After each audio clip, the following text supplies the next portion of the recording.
Like and subscribe. Please help. Do it for me, baby. Do you understand? You make it. You make it so they can't ever do anything like this again. You'll have to burn it all down, baby. Burn it all down. Good evening, weirdos. Welcome to Total Recall. It's the show that remembers it for you. Total Recall. I'm your host, Jethro Bot. With me is the Wizard. The Wizard, how are you doing? Have you recovered from all that hot in the main sun work at the Ren Fair? Not only have I recovered, but it's hoodie weather. Oh, yeah?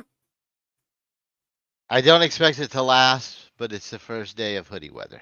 Oh, well, I know you have a lot of nice hoodies of varying degrees of thickness, as do I, take hoodies very seriously. How could you not? Yeah. By the way, I think you delivered that opening line better than David Keith did. Better than David Keith? We'll be talking about that. Yeah. But I did want to say thank you, Adam, for the compliment. This was me and Bride of Pumpkinhead's first movie date. We went to see We went to see Maximum Overdrive. So cheesy ass Stephen King movies have a place in our hearts. Yeah, that's awesome. Yeah, and yeah, boy, do I agree with this sentiment right here? Okay.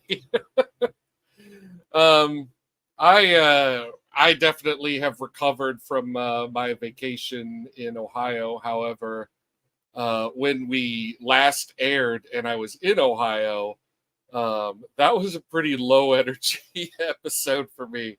I don't know if you can tell, but man, I just wiped out. I'm like, oh, the one night I'll take to just stay mellow and inside. I'll just go ahead and run a live stream too.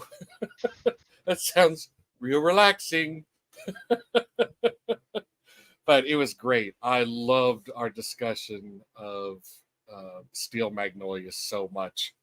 It was a great chat, and there's so many facets that we explored about that movie. Like, really, it was a great episode. I was super delighted with it.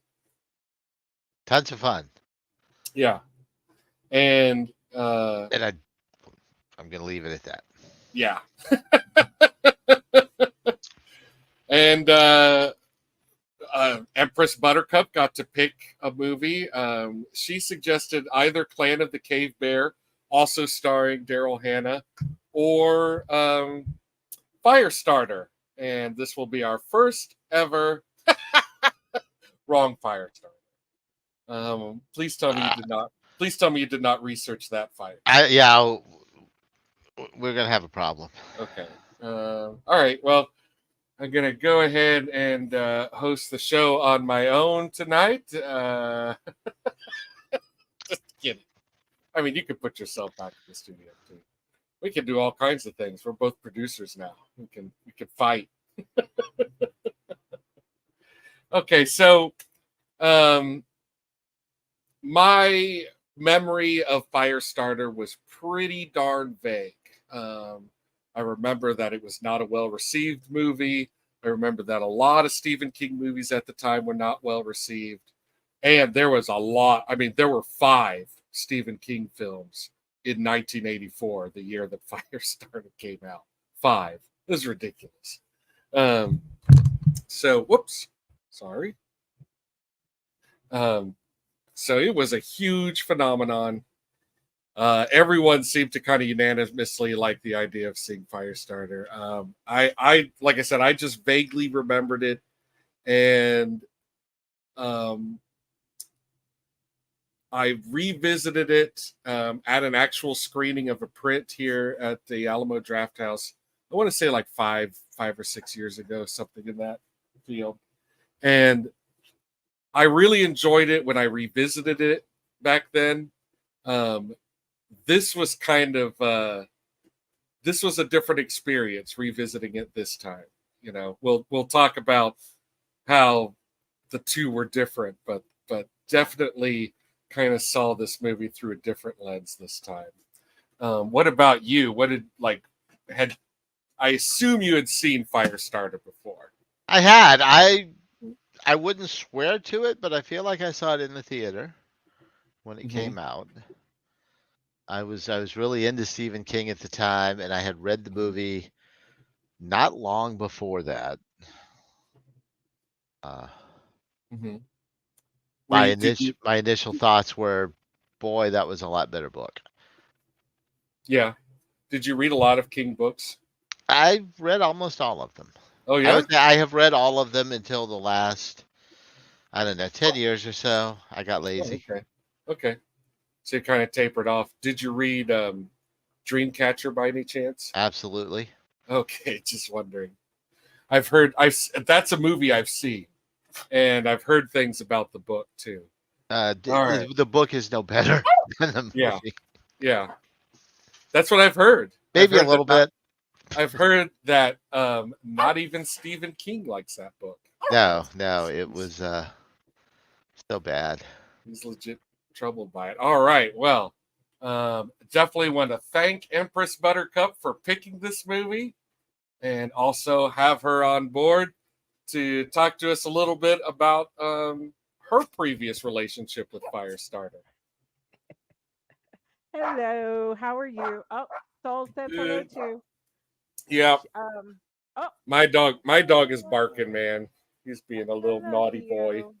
Yeah, here he is. So that hearing Mick talk about it, he reminded me. I'm pretty sure I read the book first. Oh yeah. I did read a number of Stephen King novels when I was younger. I was reading above my grade level or whatever they call that. So my mom had a lot of books, so I would just go into our garage and swipe any book that looked kind of cool and interesting, and read it. And so, but I don't, so long ago, I honestly can't remember if I did, but I feel like I did. So the other thing is this movie was in 1984. Is that right? Yeah.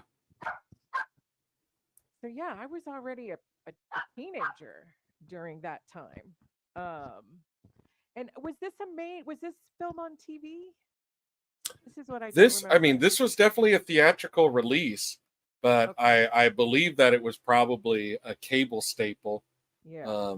It was a fairly low budgeted film, and it did earn like $5 million more than it cost to make. So yeah. So I think I did read the book and see the movie. We were a big cable TV family when I was a youngster. So yeah, I'm guessing I did both. I just thought this movie was a good one to revisit. When I was a kid, I was super into anything involving ESP or telekinesis or pyrokinesis. Like that was just a big fascination for me. Our whole family, really. And we all thought we had superpowers like that. So of course, we wanted to read all the movies, see all the movies about them. But we also were huge, Drew Barrymore. I love Drew Barrymore. I'm not sure I'm as huge of a fan of her now, but definitely was back then. Were you big into So, ET? big into ET. Yeah, me too, Um, man. Well, our household was like wild about ET, man. Oh, we went and saw ET. I think that was one of the Christmas. We used to go to movies on holidays. So I didn't Yeah, that movie yeah. come out on Christmas? We went to see that movie on Christmas Day. So that was a huge big deal for our family. So yeah, I just thought it would be super interesting to revisit this movie because I didn't remember much about it at all. Uh, so yeah, I needed a refresher on this movie, and I'm glad we got to see it. Yeah, me too. I'm excited to talk about it. So again, thank you for picking it. I'm going to bring Barbara out now. Barbara from sunny San Diego, Hello. California. Um, Hello. so good to have you back. It's one of the so reasons, magical. yeah, It's my Drew Barrymore impression. That's all I got. It's so magical. like I'm totally gonna eat you. Isn't she have a cannibal show? I don't know. I haven't seen it. Yeah, I had only seen like bits and pieces of it um uh on cable, hit and miss here and there, walking through a room. Hey, what are you guys watching? Firestarter. Yeah, all right. And then walk right back out of the room. So Yeah. I'd only seen bits and pieces of it here and there. I'd never seen it all the way through until last night. And yeah, it was. I have thoughts. Yeah. I have thoughts. Ooh, We'll I get want into to hear. it. I want to hear your thoughts. There's some themes in there. There's some themes that Yes. I'm not comfortable with, and we're just gonna leave it. Yes, I was. I was really surprised at revisiting this movie. Actually, so I have thoughts also. Yeah, it might get a little triggery. So I Ghost, yeah ghost triggery. A Yeah. coach. yeah. I did want to say in regards to our episode, what last time when we talked about Steel Magnolias, Barbara's the only panelist here who has raised a child. And there was a lot of insight that you shared with us last time that was just very candid, honest, and I found it touching. And I wanted to let you know that I appreciate it. Thanks, man. I think we were very, very honored by a lot of what you shared last time. So thank you for that. It was a great episode, and just really. Now I'm trying to remember what I said. Yeah, well, it's just good stuff, and again, none of us have raised a kid, I know Adam's a parent, and I know he takes it very seriously, and I love hearing you guys talk about it, but none of us have really raised a kid except for you, and I felt like that really helped provide some insight on that movie that I don't Thanks, think we man. would have had, except for Jeremy, but he's Jeremy's raised kids. he's a man. He didn't actually count dads. Dads are important. I'm just kidding. Jeremy's Yeah, but you had help, raised Jeremy. kids. yeah, it doesn't. It's true. Plus, Man, you had more than one, so they start raising each other after a while, right? you just start ignoring them. Yeah, They occupy each build other. a pen in the yard. Yeah, I call them enclosures. Yeah. Do you give them enough? Is there enough stimulation in their enclosures? What is it? What is it? What is it called? Enrichment. That's right. Enrichment in their enclosures. Dude, no, I gave them this old ColecoVision system, and that seemed to do the trick. Yeah. Hey, there you go. Yeah, the same Coleco that Dad let raise us. Yeah.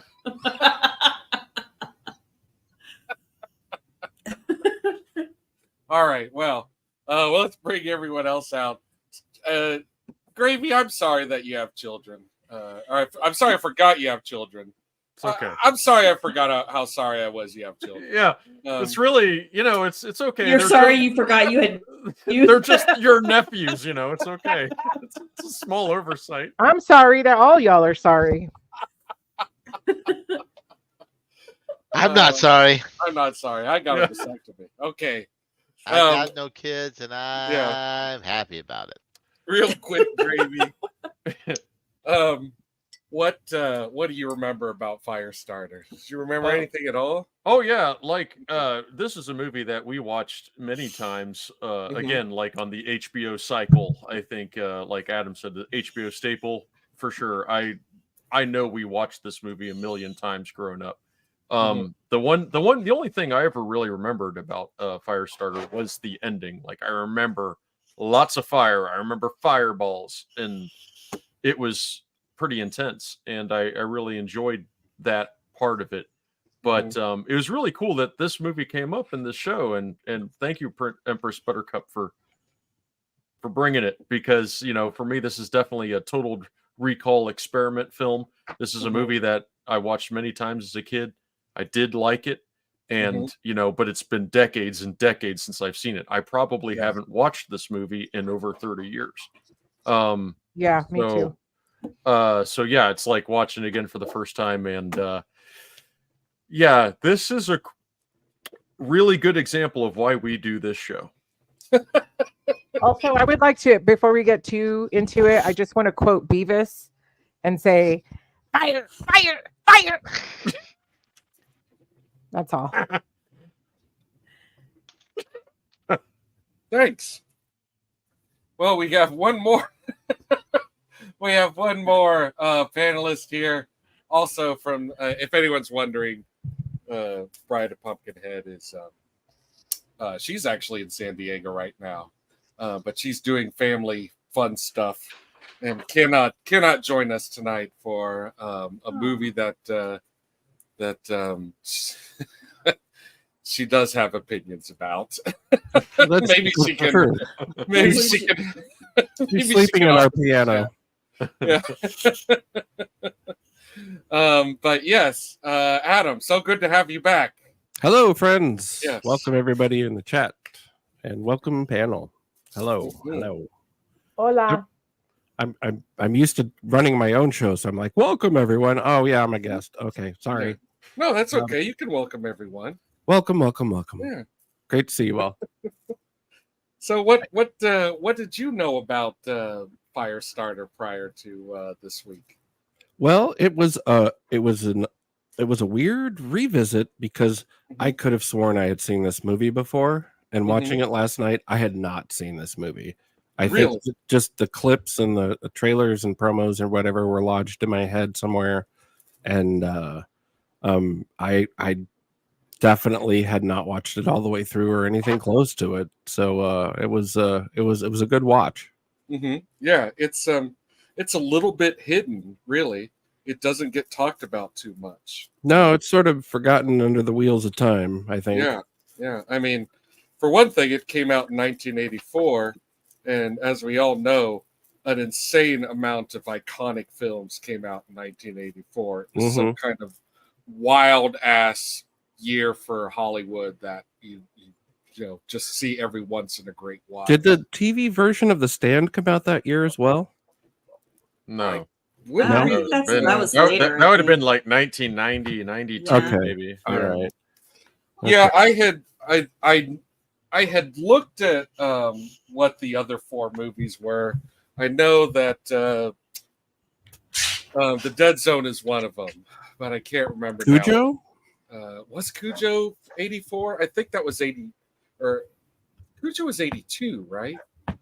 I don't know what I'm talking about. Yeah. I'm no good at that sort of thing. Yeah. I really like The Dead Zone. I like that movie a lot. Yeah, The Dead Zone's a good one. Well, there was also Top Secret, Dune, Dreamscape. Dreamscape. Dude, that's on my Total Recall list. Dreamscape is it would be on my list, but I rewatched it a couple of years ago. Oh yeah? Yeah. I rewatched it, but I rewatched it like 20 years ago. So I would totally rewatch it again. Yeah. Because we watched the shit out of that movie. Oh, is it too late? Too early? No, you're good. We've been okay. on for 20 minutes. Oh, Good. sweet. Yeah, Yeah. okay. Yeah, we watched the crap out of that movie, and Yeah. I'd love to know whether it's any good at all. Mm-hmm. Yeah. You could say crap. Yeah. You could say crap.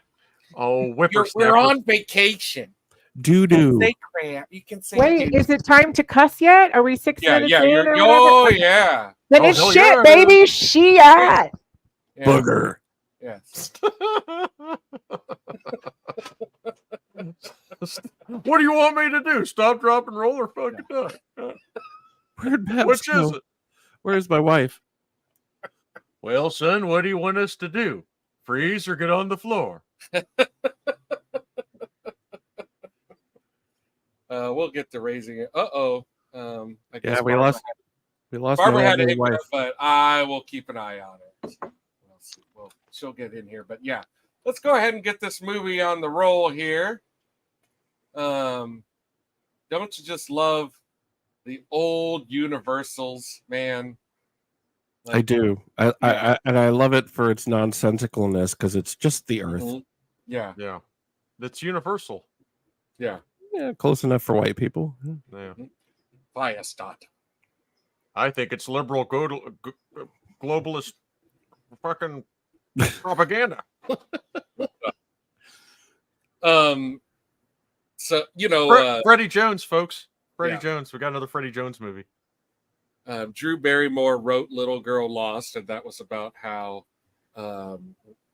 once she started making movies, she started drinking, smoking weed, and doing cocaine, all before she was 13 years old.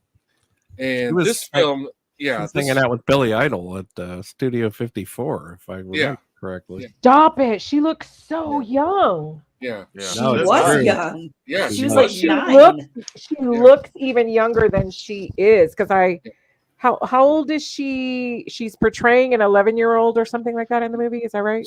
I believe she is 9 in this film, 8 or 9. Okay. Mhm. But after E.T., she was on the scene. Yeah. Yes. Damn. I mean, she Um, looks younger than 9 to me, though. Yeah, I so want to say from what I read, she was smoking pot at this point. I think this was a Yeah, year no, before dude. the death. I swear to God, I've seen a picture of her drinking a martini at the wrap party for this movie. Whoa. Yeah, she started drinking first. Wow. Yeah. yeah, she did. that's right. Her- She started drinking first. Yeah. But Her let me mom- just say, it did look like she was high a couple times in the movie too. I was like, is this Mhm. little girl on drugs? What's going on here? A little bit. She was. She was. Her mom encouraged it too. Yeah, I mean, it was Yeah. a real failure of adults. Is Drew Barrymore a legacy of the Barrymore family? Yes, she Yes. is. she Yeah. is. Oh yeah. Okay. Yep. Yeah, Yeah, and she that's is. I think that's a big component as to why all that happened. Yeah. Mhm. Like people in Hollywood, they just don't live on Earth. No. they're not. And They're not a part of society, and in some ways, like it kind of makes you loathe them, and in other ways, it makes you pity them. But Yeah. ultimately, I loathe them because they're rich and they have swimming pools, and I want a swimming pool. Yeah. So Me too, brother. yeah, Me so, too. Yeah, so but, fuck settle you, for a hot celebrities. Yeah, a hot tub. Love a hot tub. Yeah, and I think it's like throughout the 70s, I think things just got like more and more unhinged. Like, yeah, this is like this is some serious cocaine. And that shit. gentleman is Huggy Bear. Yeah, Yep. there's Huggy Bear. Yep. Huggy Bear is the gullible cab driver. well, he's not gullible. He's had his mind control. He knows Yeah. what's up. What is up with every movie where they have like serious telekinesis? They're like, I got a nosebleed. This is the one movie that kind of explains it by suggesting that he's hemorrhaging. Yeah, Yeah. to my knowledge, this is the first movie to equate psychic powers with nosebleeds. Really? It happens in Akira a lot. Yeah. But as far as I can remember, this is the first time they did that, and it has stuck as a trope. It's not in Scanners. There's not nosebleeds in Scanners. Was that before this? 1980. yeah, Oh, okay. Scanners Okay. before this, but I can't remember if nosebleeds are a thing in scanners. I mean, I know, like, headaches and exhaustion.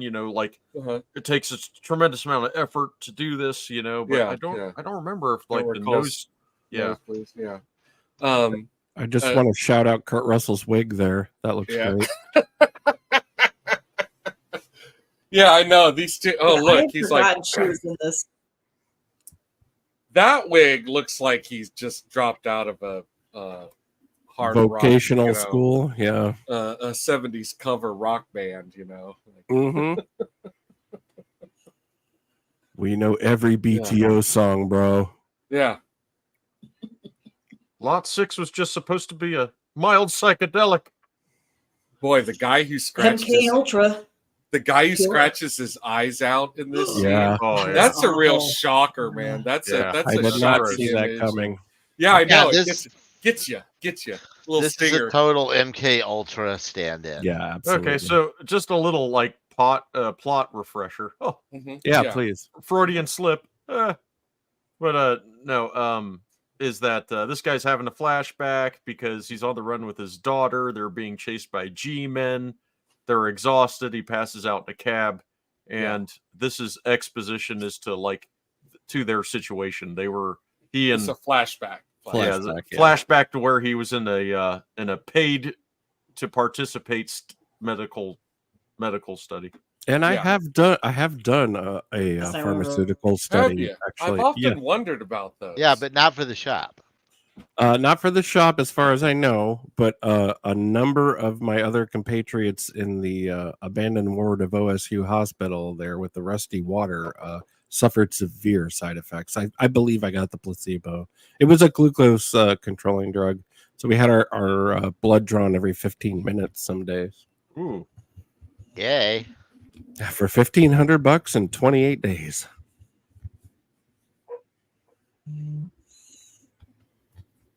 Ooh. Oh, there he is. Yeah. Not having a good time. Barbara, will you say something so I know which one of you to take down? I got two of you. Okay. I'm clearly having connection issues. Oh, there. So. Okay, gotcha. Yeah. We'll leave them both there. What the hell? Oh, okay. Too late. She's still with us. Okay, so yeah, they go to the airport, but then they don't even, they don't get on an airplane or anything.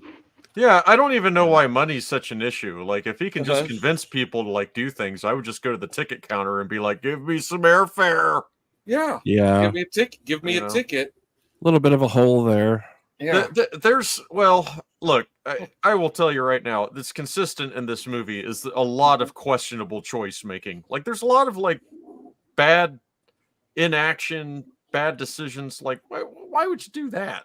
Mm-hmm. Why wouldn't you do this? Yes, I agree. Yeah. I don't know if getting on a plane would have been their smartest move, actually, but getting in a crowd, it was a good call. Getting in a crowd was a good call, but again, if you have the power of mind control, no matter what, why aren't you just I mean, he's just trying to buy time. He's just trying to figure things out. They're in a panic. There's a panic. People make bad decisions in those situations. Yeah, they're under a lot of stress, and God only he's knows. Also, clearly, he's constantly reaching for his head. Yeah, he's near the end of his limits. Yeah, and probably the cab driver took a lot, and also he hasn't had an opportunity to grieve. They're still wearing the clothes that they were wearing when they discovered the mother. Oh, I want to bring that up because one of the things that struck me on the watch was I'm not sure what the narrative point is in the misdirect about, because it's very clear that they're trying to infer that Drew Barrymore, what's her name, Charlie? They're trying to infer that Charlie killed her mother through the whole first 20 minutes. Yeah, isn't that odd? It's weird. Yeah, and then, it's weird. Yeah, they are alluding that something absolutely terrible happened. just like I did to mommy, like that Yeah. kind of thing. Yeah. It smells a rewrite, where they were like Yeah. tinkering. They were like, no, we don't we don't want her to have hurt her. I have not read we the need book, so Yeah, I haven't read the book either, but they were probably like, no, we don't want to go there. After all, we want you to do something where it's just bad guys. it's a weird choice. Yeah. But I wouldn't have. I don't see any harm in having her character be the one who might have caused her mother's death. That's No, I think it would if they played it through that it would evoke a lot more sympathy because she's obviously upset about it. Well, Yeah. I did not see them pointing to the mother's death, and maybe it's because I already knew from reading it. uh-huh. But no, just like I did, mommy is setting you up for setting her mom on fire, not for killing her. Barbara and I both thought it was a misdirect. No, I I did too. totally agree. I thought that's what they were suggesting, like something really awful had happened, and Well, I mean, setting your mom on fire is still pretty awful. Yeah, but It's not that but bad. I was surprised when it was just oven mitts. My mother's fine now. Yeah. See, as Barbara will tell you, you can set a mom on fire. Yeah, she can breathe all right as long as nobody unplugs her. She won't burn down. Gravy, surely your wife has been set on fire a few times over the years. probably. She had it coming. I was, yeah. I mean, after you beat them a few times, they stop. I was a terrible kid, man. I once put the cat down the laundry chute. Oh I no! was a bad kid. Jethro. I know. You think, there's a reason why I've never forgotten that. Did your cat need to be washed or? No. I don't know. My brothers tried to It set happens. lots of things on fire in lots of Uh-huh. different ways. So Yeah, You know, I was a pirate. that was just. I mean, I remember them doing my little brother doing the what is it, the hairspray with the lighter thing inside the house, right next to the curtains. Oh like- yeah, I did Well- that all the time. Yeah. Boys found that particularly fascinating. Aerosol flame. No, I Very got- exciting. Yeah. I set I a got cat sent on to the- fire once. I got sent to the office once for blowing butane out of my mouth Uh-huh. and setting it on fire in class. oh boy. Oh boy. My sister Susan was a little bit of a firebug when she was a kid. Yeah. I think it's a pretty common phase to just, for a very short period of time anyway. Yeah, and if you don't lose any fingers, you grow out of it. Yeah. Okay, he almost gets hit by a truck. Yeah, he almost actually dies from passing out from just overwhelming himself with his psychic power. Yeah, At some point they suggest that he's having a brain hemorrhage. when Yeah, he they does did. this, We didn't have the slide, but also the stunt woman that jumps into his arms from the overpass is a full-grown woman. Yeah, It's a- no, that happens several times in this movie. Even yeah. just driving the Jeep later in the film, they're driving around in a Mhm. Jeep together on like a dirt road. It's clearly not Drew Barrymore in the passenger seat. It's a grown woman. Oh, Yeah, that was- Spoiler: there's not a lot of 8-year-old stunt women. no, but there are a lot. There are a lot of people of smaller stature that do stunt work because of that very thing. Yeah. They built Today, a I'm not sure about 84. they built that barn at the end on a sound stage because the entire thing takes place at night, and you can't legally have your drunk, stoned 8-year-old acting at night. Leading actress. Hey, working at night. I didn't even forbid. realize. I didn't even realize that was an interior. It went right past me. Yeah, Oh, I mean, man. it looks pretty good, right? Yeah, I was It fooled. looks like a barn. But yeah, and also a lot of the there was a little person body double for night shots as well, because she can work at sundown, but just she can't be working that late, So, all that stuff is like practical effects, so it takes at least an hour before you shoot it. Fire started. Yeah. Did Yeah, Heather incredibly Locklear dangerous. only have one costume for this whole movie? Because she looks like she's Right. wearing the exact same thing. She has a single outfit for the entire movie, it looks like. Yeah, That's but a look theme. at the feathering in that hair. It's amazing. It Yeah. is magnificent. Yeah. Yeah. I'm not looking at her hair. Yeah. It's as if she poured it out a faucet. Ah! Oh, Good night, folks. Oh, okay, we've had But fun. Good night. Banter. These are the jokes, people. These Yeah. are the jokes. Yeah, it is. It's weird that it turns out that she just set her oven mitts on fire. You're really expecting something more serious than that. I feel like you should get a refund for those oven mitts, because if they're catching on fire, and there's nothing more disturbing than coming home and seeing the salt shaker like that. that's bad Yeah. luck, man. That's It when you is. know. You know something bad has happened. I think this scene works. I think this Yeah. scene works really well. I love the detail with the washing machine. Like he's just missed it by moments. Yeah. I yeah, think he this was scene works just really there. well. Well, I think it was a reshoot. I really do. Like, I strongly suspect that they had a little bit of a different storyline, because I got the exact same vibe that they were building up. But it does make sense that if she had set her mom's oven mitts on fire, that would be outsized in her head. She would be very traumatized by that. Sure. But yeah, I think you're right. I think this was a rewrite. And David Keith is putting his. I keep wanting to call him Keith David. In fact, Yes, me too. At the start of the opening credits, I was like, "Who the fuck does Keith David play in this movie? I don't remember that." A badass. You would think you'd remember him, and you would, but it's not him. And I don't actually remember David Keith. I don't remember. Yeah, we're anything about him. we're pretty deep in the flashbacks. This movie is just gonna keep flashing back for you, folks. Yeah.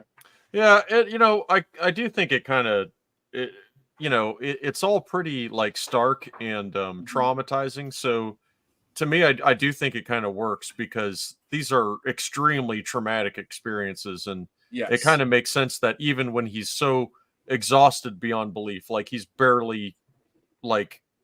He's clinging to sanity and fighting for his life. His brain still comes back to these moments. Yeah, and I'm not saying they're not effective. I'm just saying it is a lot of flashbacks. Yeah, it's a lot. I mean, you got to compress time somehow. So, well, you have them running away, and there's going to be a fight scene before a lot of not fight scene. A lot of the criticism of this film when it was released is that it was boring. Yeah, in fact, don't disagree. Roger Ebert used that exact word. It's like he was like all this top shelf acting, and a film is still. He goes down the list of everything about it. He's like all these top shelf actors. Roger Ebert's opinions haven't aged any better than this movie. So, wait, did you say top shelf acting? Yeah, actors. Oh, okay. Yeah, there were some top shelf actors. I'm paraphrasing, but I don't know that there was any top shelf acting. The Shop. Yeah. And here's The Shop. The Shop apparently is in multiple Stephen King books. They're a frequent bad guy. This iteration of The Shop is populated by 80s bad guys that could have just walked off any 80s bad guy situation. They are such like drab stooges. And as we get to the end of the movie, a lot of these 80s bad guys could have just walked out of danger, but chose to fight. Chose to stay and fight. Yeah. Just like in a Kung Fu movie. It's just a job, bro. It's just a job. You see what just happened to 10 of your friends? You really think you can do better? You've been standing in the back of the class this whole time. Hell, you're 10th in line to get your ass kicked. What do you think's going to happen? Yeah, but you know what runs away with this movie? Martin Sheen's hair. Mhm. Oh, Oh, yeah. dude, it's off God, I the thought you were going to say Yeah. Courtney Oh, yeah. Scott's ponytail. Well, it's a wig, but it's still phenomenal. Yeah. He looks great. I just found out that Martin Sheen No. Mhm. was a very last minute replacement for Burt Lancaster. Oh, in this God, movie. help us. No. Wow. Yeah. Yeah. That's Oh what I God, said. I that was would have like, been "What?" hilarious, though. You could replace George C. Scott with Burt Lancaster, but not Martin Sheen. Yeah. This scene is funny because this, Puns, we got them. Why didn't we get that? excellent. I love this. I love this scene with this crazy doctor because he kind of wanders in and he's like, "I'm going to repeat all this exposition," and they're like, "Come on, doctor, we don't have time for all this exposition." Well, he He's like, also threatens. but I want to. He threatens these spooks, which he should know damn well better than to do. Yeah, he shouldn't be Yeah. threatening them. No, he's But in he's no mad. position. He's a mad Yeah. scientist. Oh yeah, Ah. He's but mad. they already knew everything he's mad about. He's just repeating himself again. Yeah, you it's know? exposition. and Yeah, it's, he it's probably he's clunky. does mad. this. Yeah, he does this every like 10 days or so. Yeah, We keep him on the payroll because he Yeah. gets results. And yeah. He puts this whole charade on so he can get some good whiskey. He's very cheap. been there, done that. Yeah. I'm not saying he's wrong, but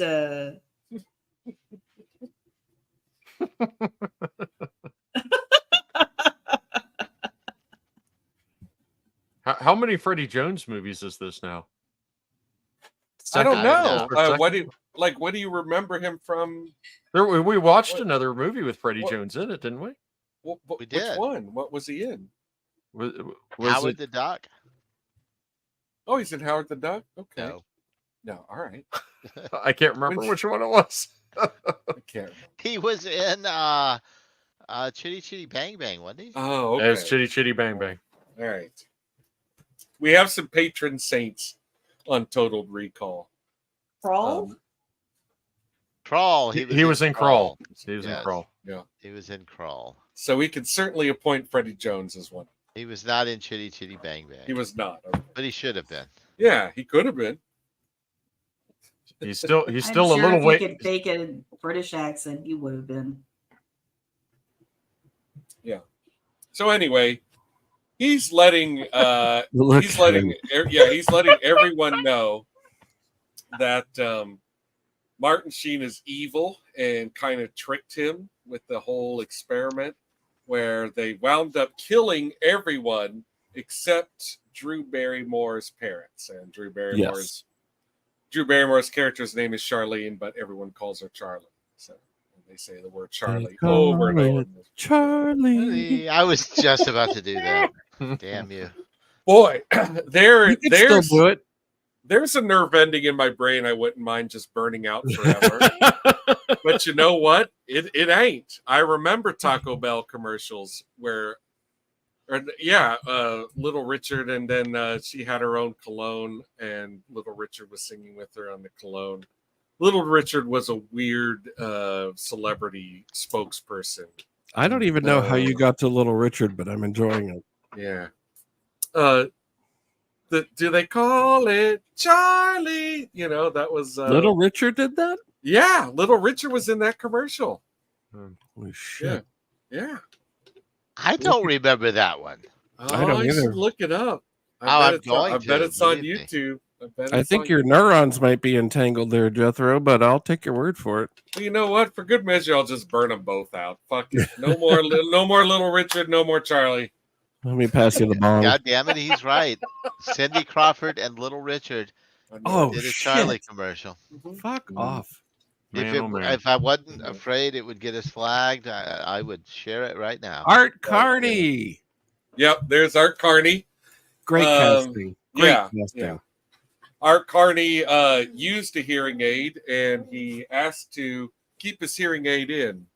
And the director. I noticed that. He's like, sure, it works. Yeah, Looks good. absolutely. It That's works. his real. This is real hearing aids. That's Yeah. awesome. Yeah.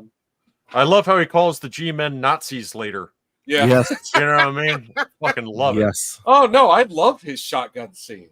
Yeah. Dude, his little standoff scene, that's great. That's great. It's one of the best things in the movie. Yeah. Yeah, it feels legit. Like this guy's got nothing to lose. I know. And look at all these freaking Keystone cops, man. Oh It's yeah. like goofy as hell. Why don't you leave dollar store Sid Caesar alone? And They all look like they just walked off a Beverly Hills Cop. Like they're all yeah. just like a mess. We couldn't get matching suits. Bring your own wardrobe. Be here at 6 a.m. bring your own blazer. Yeah. Yeah, it's been a few scenes later, but like, I know you're calling this guy like where were we at? Dollar store Kurt Russell? That's where Yeah. I left off. That's, Yeah. that's where Okay, we're at. so Heather Locklear is the what store to Farrah Fawcett, since we made the joke. I mean, Yeah. is it like JC Penney's? yeah, that's what I Pennies. was thinking. Yeah. Like JC Pennies. Penney, maybe Kohl's. I don't know. Yeah, it's not like, Yeah. crappy merchandise. It's just not the best. Yeah, it's not called Fawcett, it's called Folly. What's the brand from freaking Target? What is it, Arizona or something like that? Anyways, Art Carney's Walmart. They make awesome tea. Art Carney hangs out with Nurse Hatchet, as it turns out. what is their Yeah. relationship? Is she supposed to be his same age? Because they're not even close. No, I think she's his wife. Yeah. Mhm. She's not even close. That, You that's know what, that's what you call a Adam? post- That happens in the real world. Yeah. Well, no, I Yeah. understand. Yeah. I understand. It hasn't happened to me, but He was in the military, you see. Yeah, She looks- it's a post-war marriage. It's a post-World War II marriage that happened quite often. yeah, fair enough. She comes across as a daughter, but Art Carney makes a very strong point of saying we always wished we had a little girl. Oh. Yeah. So, Yeah. yeah, I was a little confused at first. Mhm. Trust me, it happens in the real world.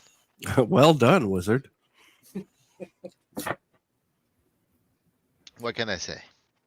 So Drew's acting here is not bad. No, I don't hate Drew in this movie at all. No. Even though again, critically, she got a lot of hits for this movie. I think there's a few little moments that are awkward, like some of her like mood changes are abrupt or whatever. But I it's think like, that's editing. yeah, it's probably. I agree. It's probably Yeah, I more don't editing. think anything in this movie is not her fault at all. No, I think she's terrific in this movie. Yeah, I and she's think playing it's really younger, good. and she's doing it consciously, and she's doing a good job. Yeah. Mhm.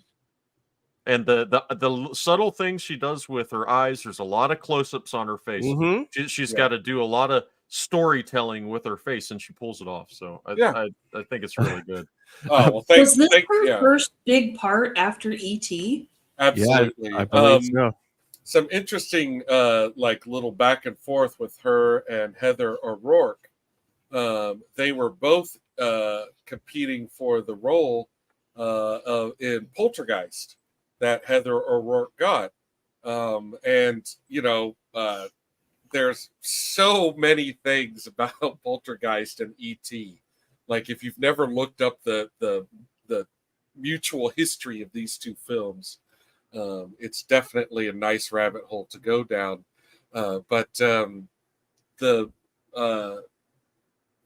the role of it that she got in E.T. was almost like, Heather O'Rourke can't do it, and you won't, so she was just a shoe-in for it, like I had no idea. Yeah.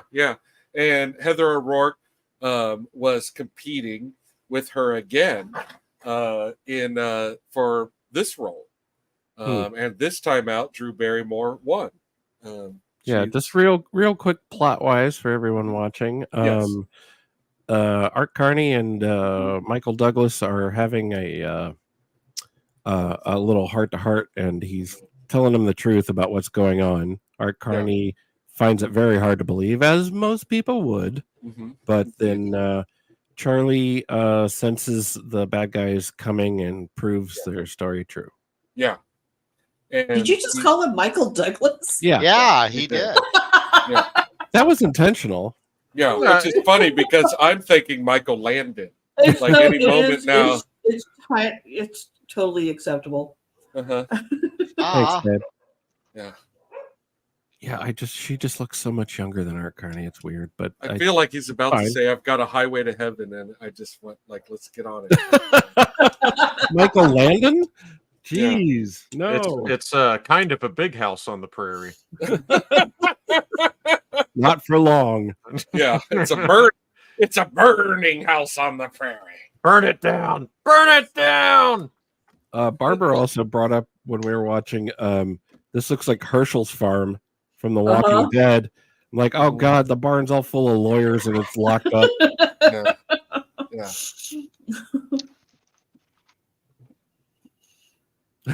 Black lives, they all look alike, dude. Yeah.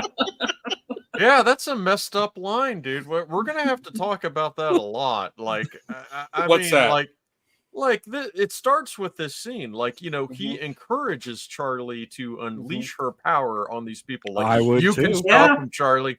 And Yeah. again, like, I think it's a conversation.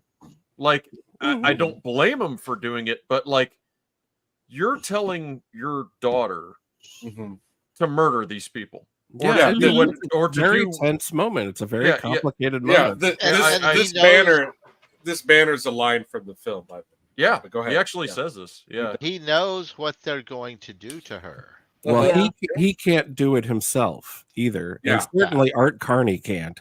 Yeah, They I mean, got a couple of them. Yeah, He's about to take one in the shoulder. So he can only control like one mind at a time. It seems like, and it's a tremendous drain on him. Yeah. So 20 guys, no way. Yeah. Yeah, Black Lives, I agree. I can't tell white people apart at all. I mean, look at them. These guys look like they just wandered off Cloak and Dagger to do this movie, and then they'll be wandering back onto War Games, like they're just drifting through. Yeah. They're like, what time of the week are we due at Buckaroo Banzai? Yeah, after lunch we got to get to Beverly Hills Cop 2, and then. Okay. So, I'll tell you one thing: they don't train at the shop. It's stop, drop, and roll. No, not a goddamn one of those fucking morons thinks to try and put himself out. Yeah, they put each other out. Yeah, you'd never see anyone being like, "Oh, my arm is on fire. Hey, it's just your blazer. Maybe take the jacket off. Don't panic." Yeah. I tell you, the other thing I can't get over is that they are trying to procure this girl. They're trying to get their hands and take this girl because she can set things on fire with her mind. And yet every time she does so, they're shocked. Yeah. Yes. Yeah. Yeah, get her in the back seat for a nice I mean, drive. we had multiple assemblies as children on how to stop, drop, and roll. Part of the curriculum. Yeah. Why are we trying to get this girl? She can put things on fire with her mind. Yeah. What the hell is she doing? She's putting things on fire with her mind. Yeah. Time out.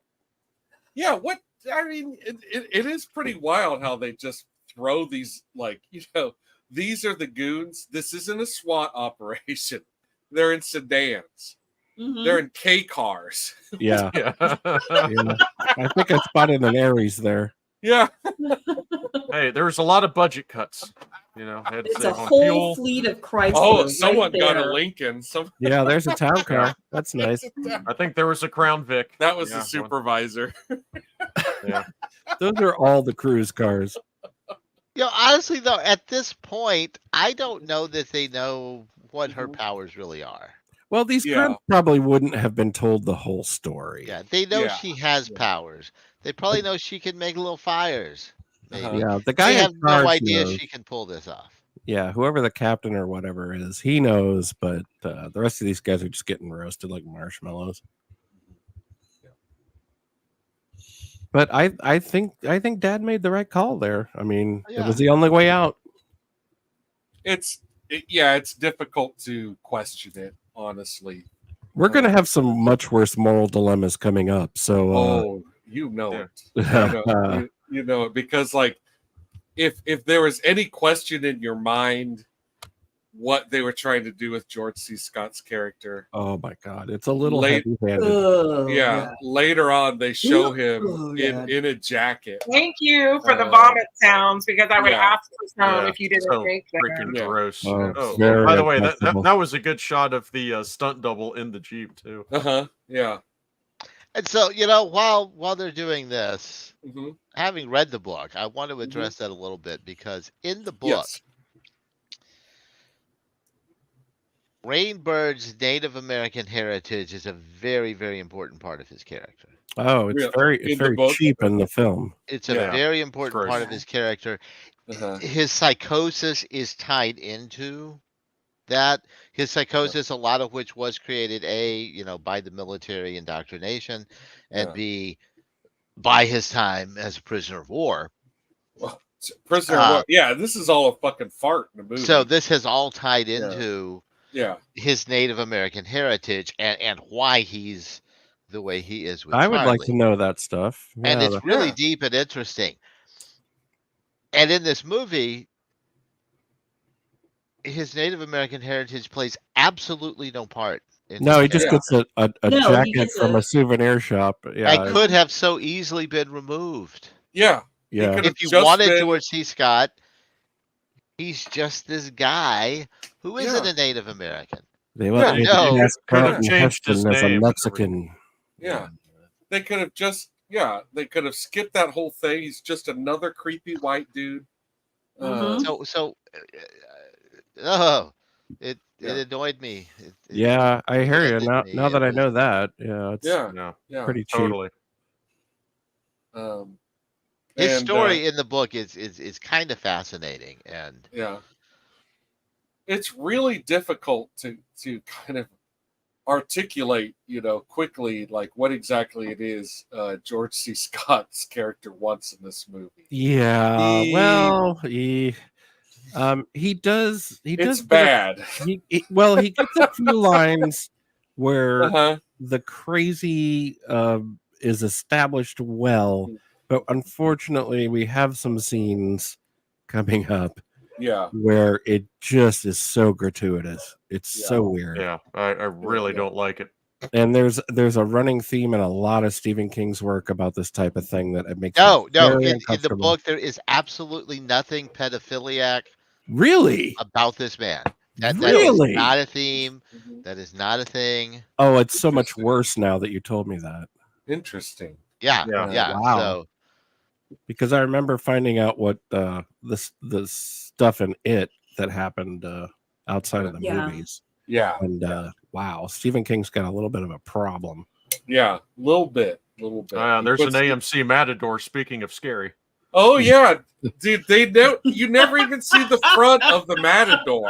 dude, the They brought- greatest front end of a vehicle you've ever seen. Yeah, they trotted out a Matador and then they just shoot it from behind. What a I waste. do like this scene. I do Uh-huh. like this nosy little grandma turning out to be a spook. Yeah, Yeah. all old people that turn out to be spies give me the creeps. And Uh-huh. it's really enjoyable. It's always nice. Uh-huh. Because it's a perfect cover.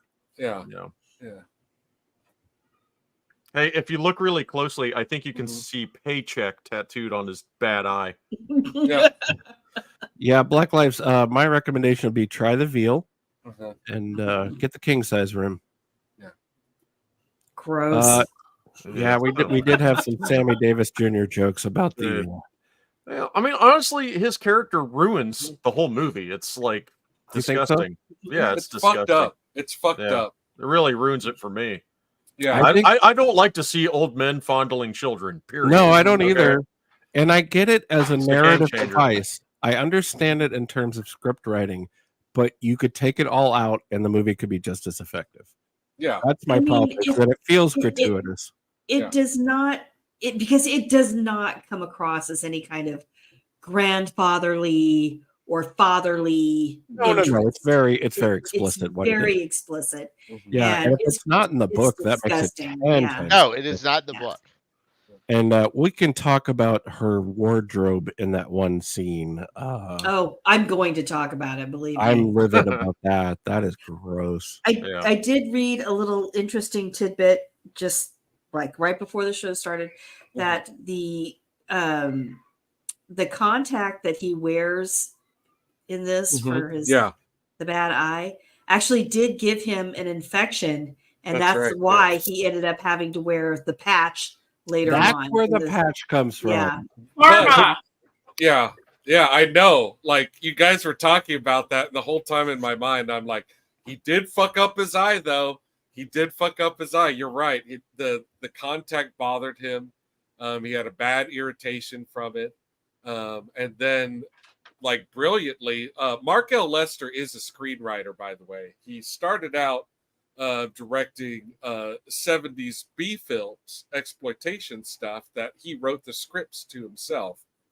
And so I'm sure he's probably the one who's responsible for writing in George C. Scott's line about, like, I could put on a mask if you want me to, which is what he says as he's putting the eye patch on. Yeah. It's a great bit to cover up the whole fact that you just fucked up an Academy Award winner in red face's eye with your silly, stupid... Well, continuity-wise, there's a huge problem because the first time he goes into her room, he has no eye patch. He has no eye patch. And then he comes in the second time with the eye patch, and no one mentions it. Yeah. So, kudos to you, Mark L. Lester. All right, so which eye is he using for the scope here? Yeah. You get it in your good eye. By the way, I was wondering, like, if messing with someone's mail is a federal offense, I mean, what the hell is killing a mailman? And no attempt is made to hide the body or the car. Yeah. No, none. They another thing that Lester did to change the script was once they had George C. Scott on board, he decided George C. Scott's character would do all the killing of the bad guy killing. Interesting. That's not how the original script was written, but he was like, we have George C. Scott. I want more George C. Scott. Well, George C. Scott I don't buy. Scene we could put him in. I don't buy for 5 seconds that George C. Scott is shimmying up a tree with a body like mine. Well, yeah. That's not a thing that old guys do.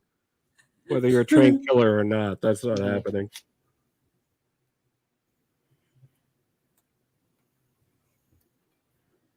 Nice product placement for raisin checks there. Mm-hmm.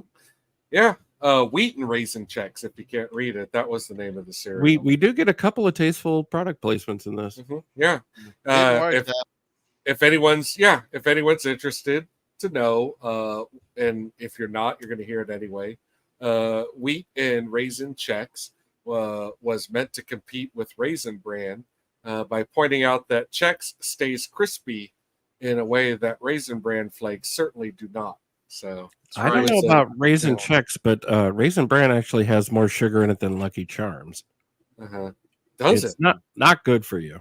No, yeah. It's bad food. Well, it keeps you regular. It's full of those nasty raisins, though. Well, they're sugar coated. That's the problem.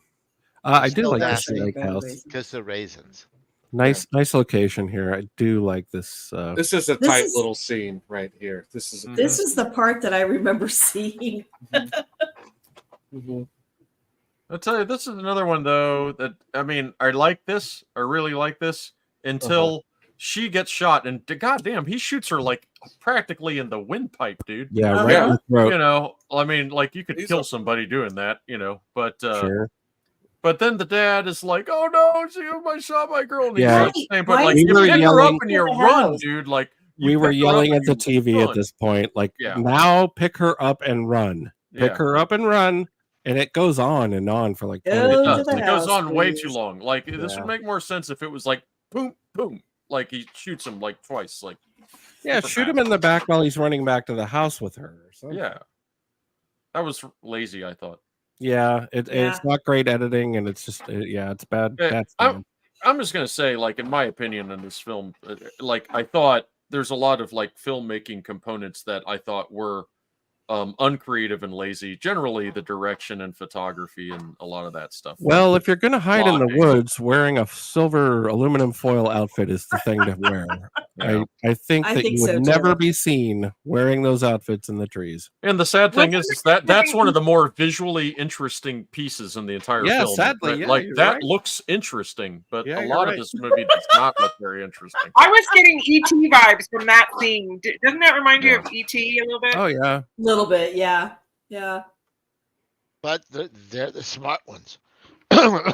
Now they know she can start fires. Yeah, but she'll just set their suits on fire. That's what they don't know. They're trying, I guess, but Wear a fireproof suit. That's the it's a best little you can do. comical. Don't wear that Hagar blazer, that's for sure.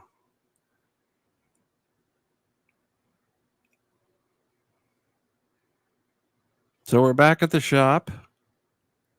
They've both been captured.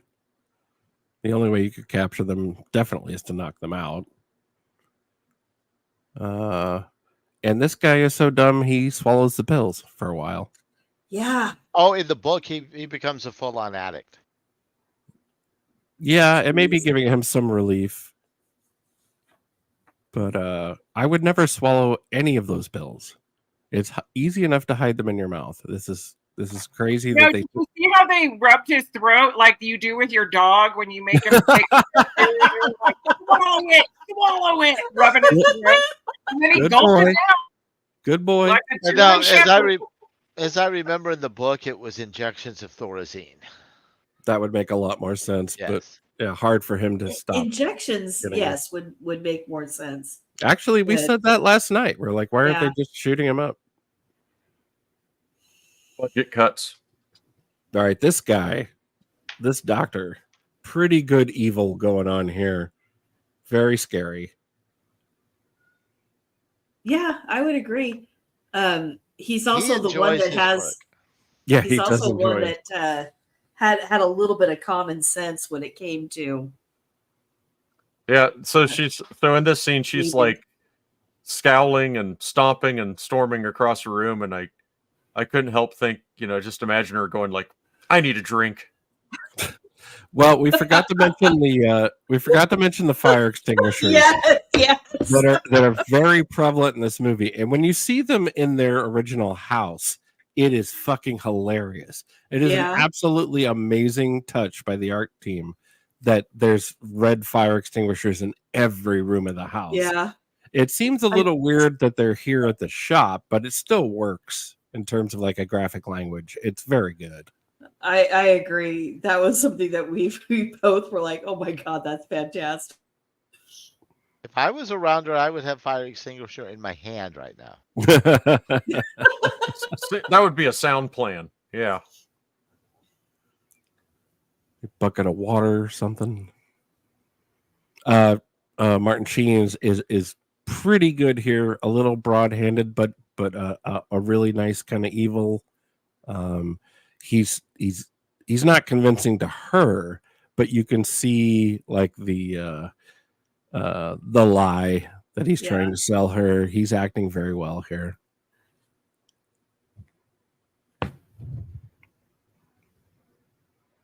He's very much a politician. Oh, very much. The way he plays this character, and it works. It's like, I'll tell you anything I want to get you to do what I want. Yeah. She's not having much of it though. No, not till she gets the ColecoVision. Yeah. Drew is very good here. I think they're actually both really good in this scene. Mm-hmm. Yeah, it works just fine. His neutral evil status is on point. Mm-hmm. And she's not buying it. She's very good in this scene. Well, she's also been through a lot of BS, so she knows.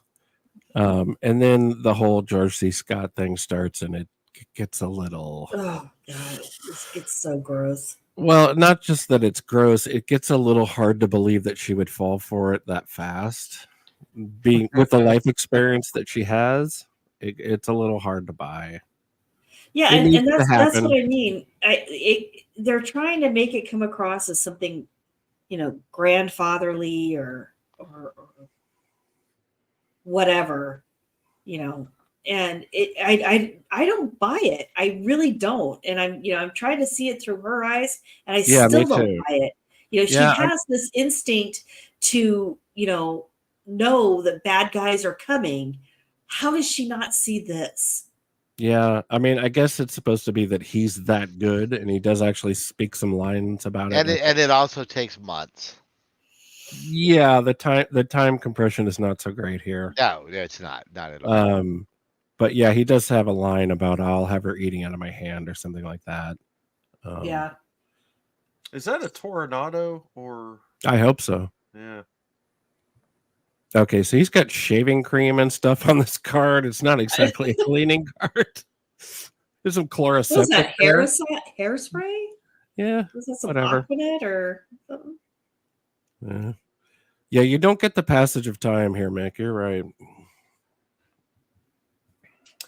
The best vacuum before the Dyson came around, the Auric XL. Remember changing vacuum bags? Yeah. Yeah, unfortunately. Get a bagless upright. Now.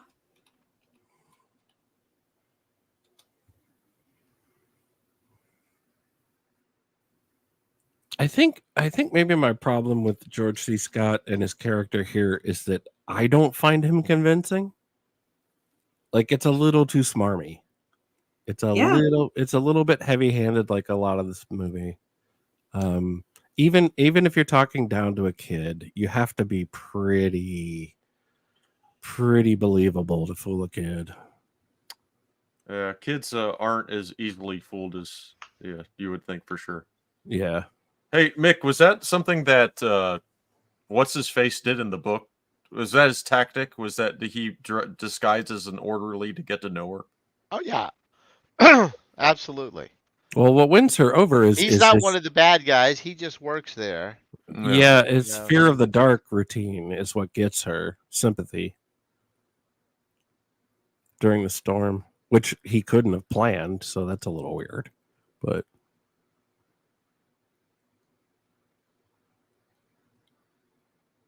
little heavy paint on the walls there as an art director. A little heavy. But yeah, it does. It makes a little more sense when it's played out over time. And you can see those walls start to go down. Now, this is interesting because this poor a-hole doesn't know what he's in for. They just send this dumb guy in saying, "Oh, there's going to be a test and we need you to monitor it or whatever." And he's very likely going to get his goose cooked, but homeboy is too run down to do it. He's too doped up to do it. Yeah, the drugs are inhibiting his power. Black lives, you continue to amaze me.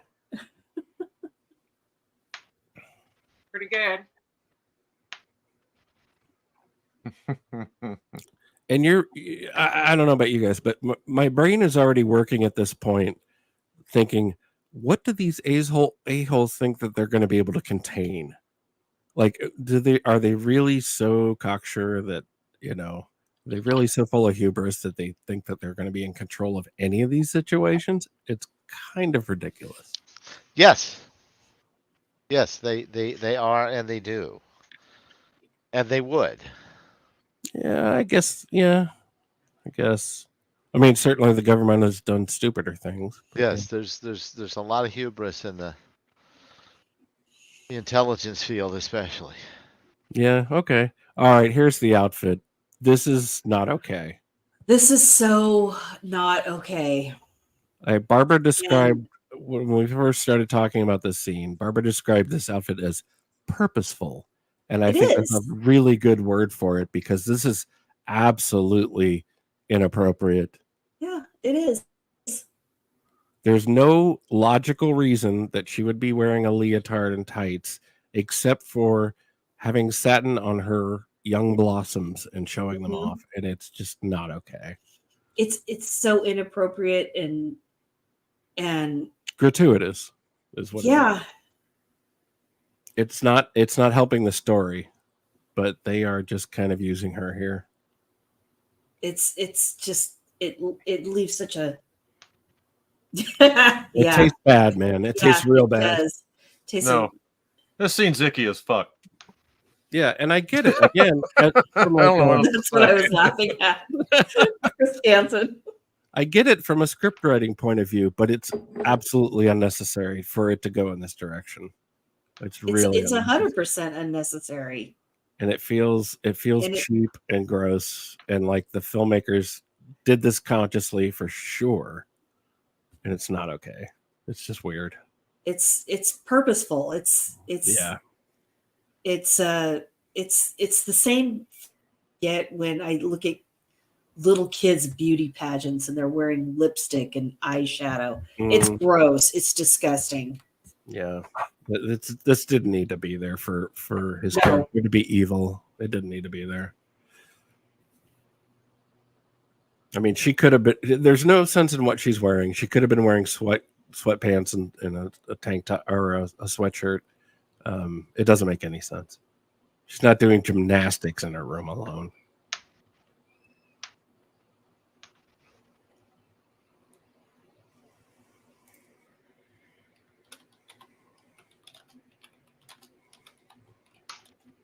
A poor choice is what I would call that.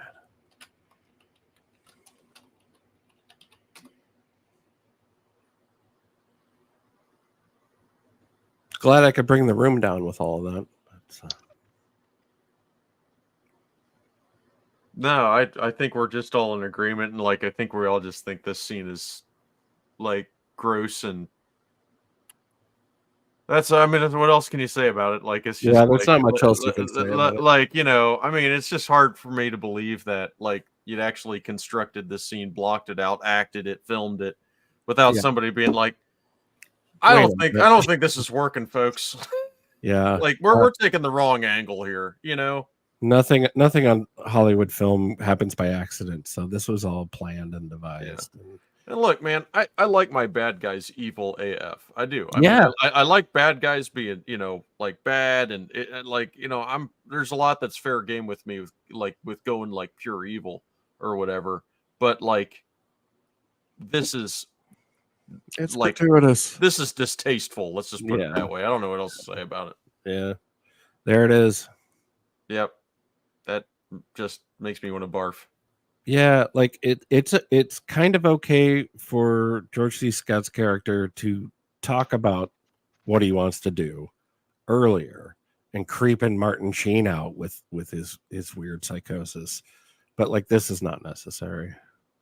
And we already know. And I don't buy it either because kids,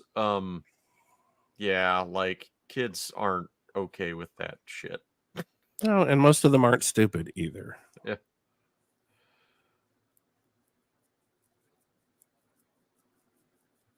This thing about him being afraid of the dark is stretched pretty thin. I don't know. This is where the movie falls apart for me. I'll just say that.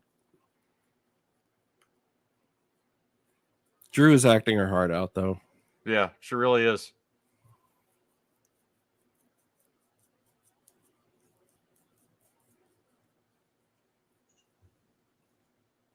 I feel like Jeff's muted. I don't know. Jethro, are you muted?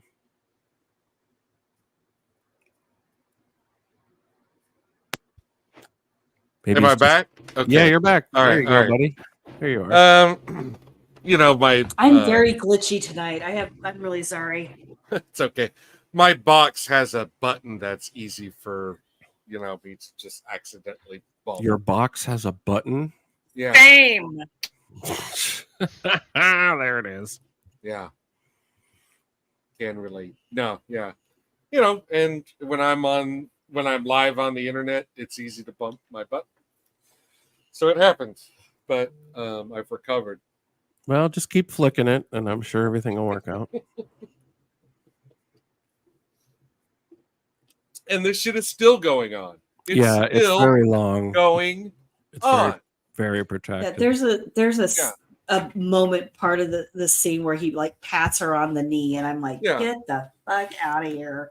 Yeah, it's all too much. The smile, it's fucking gross. Yeah, it's just the stuff with David Keith early in the film where he's constantly holding. He has his hands on Drew Barrymore all the time. Mhm. Yeah, I didn't Yeah. like it either. Yeah. Yeah, he's got his hands on her. He's got it, like his hands are on her butt. Like it Yeah. happens. Like, Well, I mean, and it's really fucked up. But it's even more fucked up because not only do you have the context of like what life was like for Drew Barrymore at this time, you also have the character of George C. Scott. So it just makes it that much worse when he fucking does it. If you put it that way, in a movie that's already going over the line. Because it didn't really strike me watching it last night. Parents get pretty familiar with their children's anatomy or whatever. If you're holding up a 9-year-old, Sure. I mean, your hand goes under their butt. Look, man. I've raised some kids, and let's hear from Dad. By the time Jeremy, we already discussed this. You have not raised kids. Moving on. No, I'm just kidding. Just kidding. Go ahead. What have you raised? Go ahead. Goats. They're really just goats. Kevin. Bipedal goats. Yeah. Go ahead. No, go ahead. Go ahead. No, but honestly, like when I was watching this movie, and I watched it half of it yesterday and half of it today, I was actually right off the bat like not really happy with the physical interactions between even her dad and her. Yeah. Like I've had 8, 9, and 10-year-olds. You're not. You don't. I mean, you do that with your 4-year-old. Okay, like that's how. That's it. That's more of like a 4 or 5-year-old kind of interaction. Okay, not an 8, 9, 10-year-old interaction. I would agree with that. I mean, there's a certain age cutoff where you just you don't, and you don't anymore. Yeah, you just don't anymore. And I felt that too. Also, and they get too damn heavy. Yes, they are too freaking heavy. But I also was a little put off just a little bit with the constant face nuzzling. Again, that's like 4-year-old stuff, man. There's a lot, and there's a lot of face grabbing. Yeah, there is. There's a lot of face grabbing. It's just I'm uncomfortable with all of it. Like, I didn't take I'm my 8-year-old uncomfortable with a little of it, and there's a lot of it. Mm-hmm. Yeah. It's fucked up. And it's more fucked up when you know about Drew Barrymore and what she went through. Well, yeah, and I'm also I'm curious to know a little bit more about the director and maybe what some of his issues are. Well, what I can tell you about Mark Lester is that he had he was working his way up. Like Firestarter was big for him because Joel Silver worked on Firestarter and then immediately hired him for Commando. He was like, "You're my director for Commando." But that was actually the high peak for him. His next film was Armed and Dangerous with John Candy, which was a disaster. And like he had theatrical after that, but his theatrical stuff was better known as direct-to-video, like Showdown in Little Tokyo and shit like that, Well, like Commando was a hit, but it's Commando was a crap hit, movie. It's garbage. It's absolutely the action scenes are fun, right? No, it has the best line Arnold ever gave. Remember when I said I'd kill you last? That's right, you said you did. Oh, so good. He did that to Warriors Come Out and Play.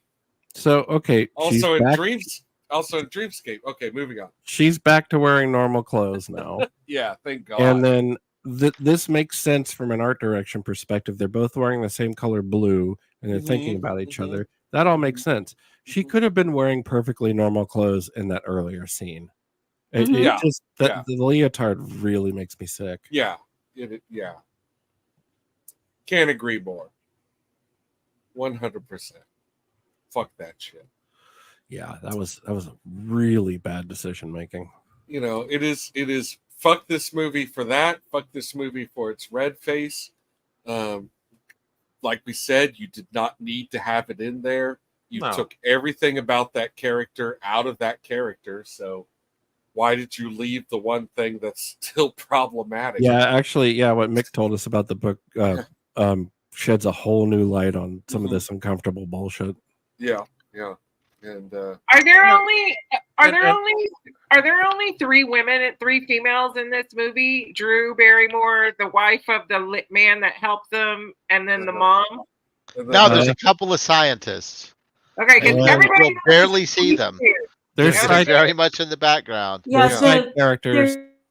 there's side characters that are women. That there's the secretary when he walks in the door. There's a couple of scientists. There's The neighbor. The neighbor there, and the neighbor was, I think, it's kind of brief and you don't really get a lot into it, but you can see the neighbor where she had been hit in the head, and because she was the one who was watching Charlie, so she was trying to protect her, and they still took her.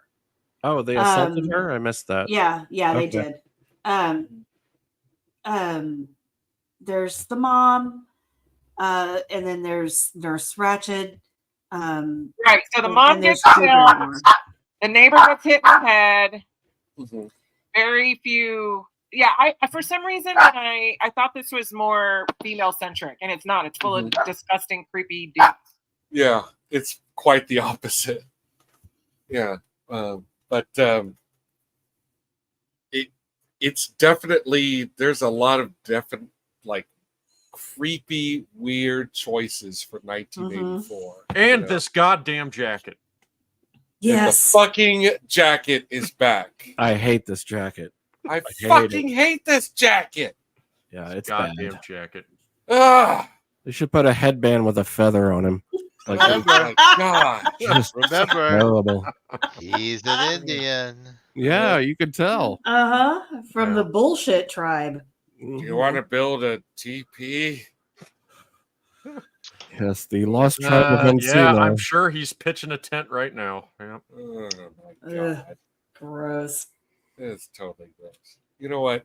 We're gonna get Chris Hansen in here for gravy. Too far. Now I do like this scene. I think this is cool. It Yeah. works. It But works. but the movie had already lost me by this point. I'm going to be honest. If you We leave could- your we- if you leave your logic out the window, because some of the temperature readings are like 7,000 degrees Oh, yeah, Fahrenheit, yeah. everything in that room would be on fire at that point. Mhm. Like, Yep. If Totally. I work in Dino De Laurentis' office for this film, I'm going to tell him that I really think you need to trim back all this George C. Scott stuff. Like I feel like they went overboard with that just because it's George C. Scott. That's too fucking much.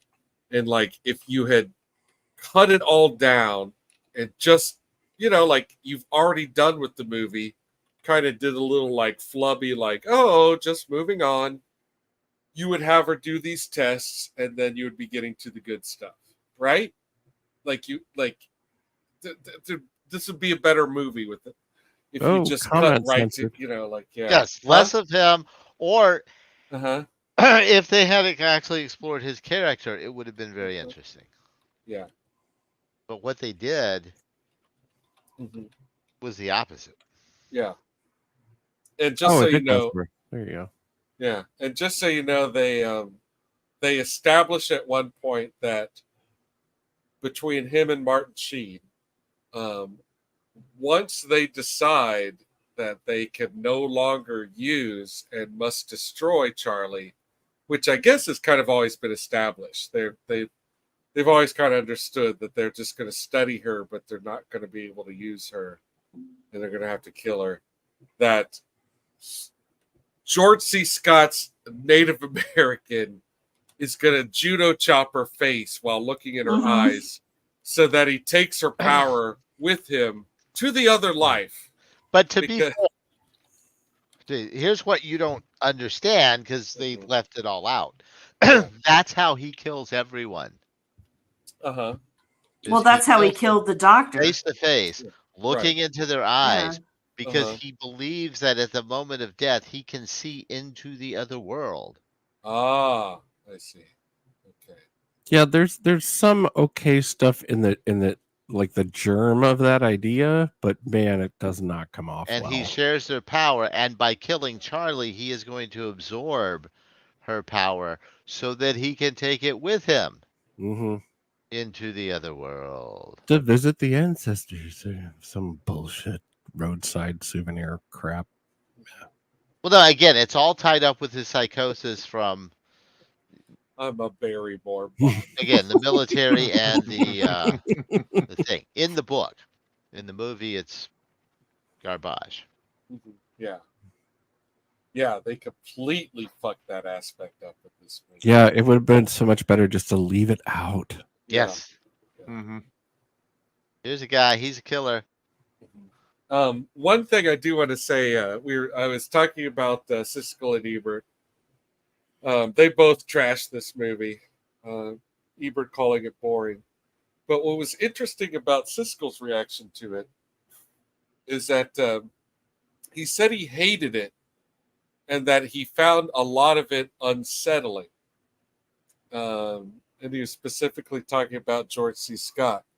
Now, I, as a film goer, if somebody says to me, it's a bad movie because I found it unsettling, that to me says, I must see this movie. It's not necessarily a bad movie. One of, one of the things that I find myself repeating all the time about movies in particular is depiction does not equal glorification. Right. It's okay to show somebody smoking. It doesn't mean that you're encouraging smoking. Usually it's a villain these days. It's okay to show a molester, but in this movie it is gratuitous, has nothing to do with the story. There's no need for any of it. And I think that's an important caveat, is that depiction isn't glorification. No. But it can accidentally be, like you're putting that you have to be careful. You're putting that energy into your product, but I mean, like, let's talk about, like, horror movies are not necessarily glorification of horrific acts. Yeah, it's more of a roller coaster ride sort of a thing, But like drug use and cigarettes and alcohol, especially, I notice people just automatically dismissing media out of hand because it contains those elements. Well, people smoke, like that's a thing, like that. It's not a good thing, but people do, and people are, unhinged molesters some of the time, and that's not a good thing. But it's okay to depict it. Yeah, but if it's useful for the story. This is not an apples to apples comparison. Having people smoke in a movie because that character is a smoker, or perhaps it's set in a time period where just about everybody and their goddamn mother smoked. Okay, that is one thing. But like Harvey Weinstein insisting for no goddamn reason that Selma Hayek have a scene topless. Yeah. Just because he wants to see Selma Hayek with outer top on in a movie. And that shit happened. Like that's a totally different situation. You know what I mean? It is. But also boobs sell movies, they sell tickets. So people do want to see that. It's a very fine line, and it's a very complicated subject. I just find in this particular instance, a lot of the choices that were made do not further the story and do not help the movie. Not at all. Yeah. So no. It actually discredits it, in my opinion. Yeah, absolutely. Yeah, when it comes to like, just say in general, exploitive female nudity in films. Yeah, there's going to be some situations where it offends me, and there's going to be some situations where it doesn't. And again, I don't mean to mansplain. So no, but, not at all. But what I will say is that if I watch a Linnea Quigley film, knowing what I know about Linnea, and why I would watch a Linnea Quigley film. Oh, there's many that's reasons. Part of it. That's part of it for sure. I can think of two big reasons, but there's more than that. And I really am a Linnea Quigley fan. Well, think about and it's the same like with a lot of Russ Meyer films, but like, for example, I've just started watching The Boys, so don't tell me anything. Oh, and I'm like okay. watching, but I'm watching season 2. I'm sorry. No, it's all right. I mean, I am enjoying it at this Season moment. 1 was great, but Yeah, I'm still enjoying it, and we're almost done with season 2. But the actress that plays Starfire has like some topless and briefly kind of like side boob and stuff like that, and it's the same like when I would watch Shameless or basically any really good. you watched Shameless? I did, or Ugh. any. Yeah, all right, come on, give me a break. Hey, Right. we're friends.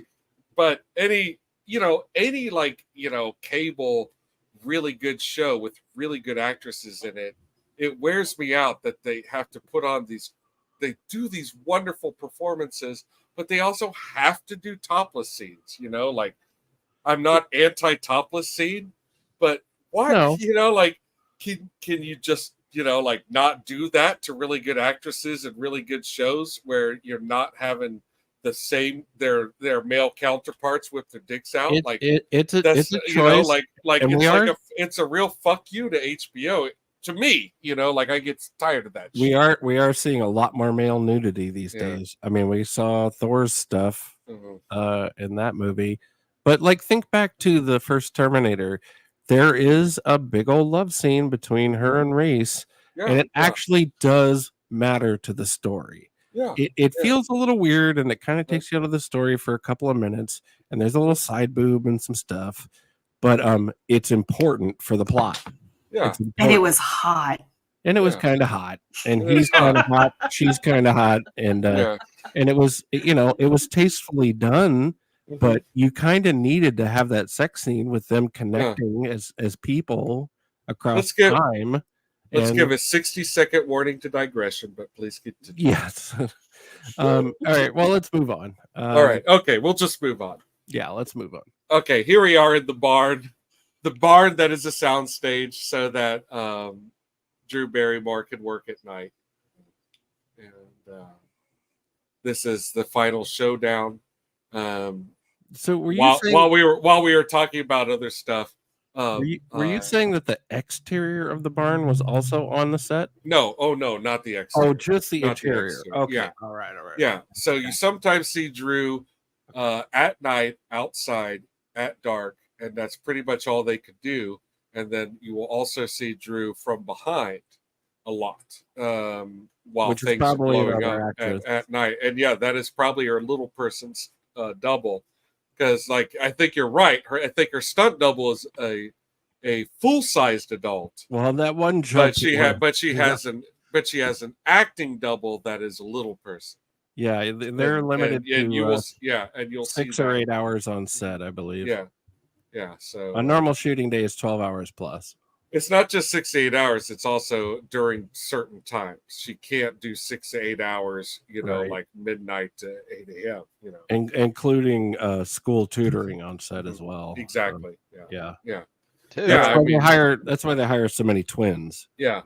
Exactly. You're absolutely right. They hire twins for that very reason, so that they can put them back and forth.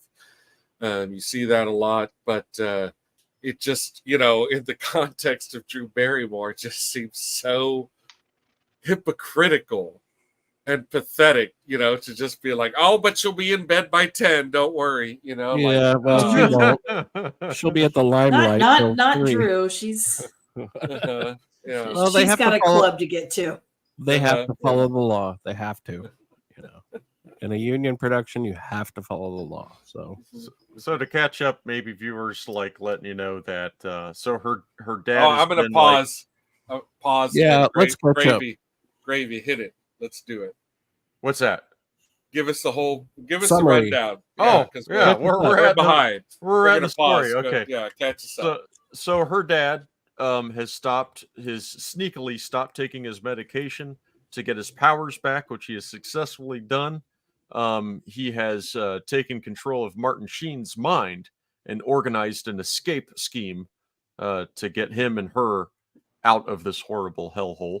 And then Charlie shot her mouth off. Yeah, then Charlie had to open her big mouth to George C. Scott, who is here in the barn to foil the plan. And which happens because he has completely gained her trust. She totally sees him as her friend. Yeah, which we all know better. Yeah. So I here think we are.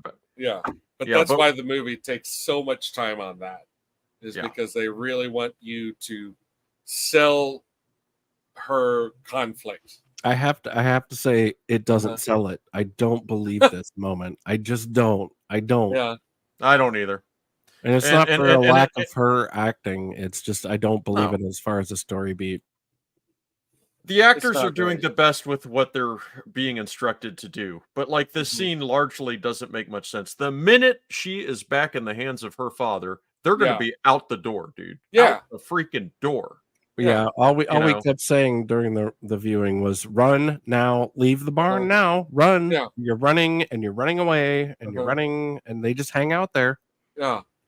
As a matter of fact, if I had written this movie at this point in time, the two would put their heads together and they would say family power, and then like laser bolts would shoot out of their like hands that they're holding together and pointing. And he would suddenly be wearing like a Japanese sailor suit. Not her, just him. Yeah. And that'd be fair. Yeah, and Martin Sheen and George C. Scott melt a la Raiders. No reason. Wonder Twin powers activate. Form of a walrus. Form of a pail of water. Together we're a wet walrus. You're welcome, Wonder Friends. Yeah, so I mean, here's the thing. He's sitting here like admitting to being a liar and deceiving her and everything, and she hasn't instantaneously torched his ass. Right. I have a hard time with that one too. Yeah.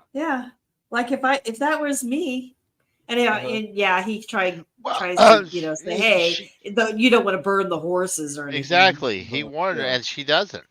Yeah, because she's a 9-year-old girl. Mm-hmm. Yeah, it's all part of the manipulation. She got to know the horses, and so she doesn't want to burn the barn. It's full of straw. Yeah. Some more cool practical effects with the faucet thing. That's neat. That's fun. What I did mind is that it unscrews the incorrect way. It unscrews clockwise instead of counterclockwise. Actually, we and the other plumbers, were just laughing. Here in the Plumbers Union 317 local, we denounce this film. The other thing is that the blocking in the scene isn't terrific. No, it's not. No. It's very, very clunky. It's clumsy. Yeah. Yeah. Spoilers. When the father gets shot, it looks like he gets hit in the shoulder. And it's not until later you realize he got shot in the throat. So he died so quickly. Yeah. But it doesn't come across very well. No. And also too, like he gets into George C. Scott's head. He has mind control of him. It's not easy. It's hard. But what does he do? He tells him to jump. Why doesn't he tell him shoot yourself? I would be like, that was what I said last night. That's exactly what Barbara said. Yeah. But whatever.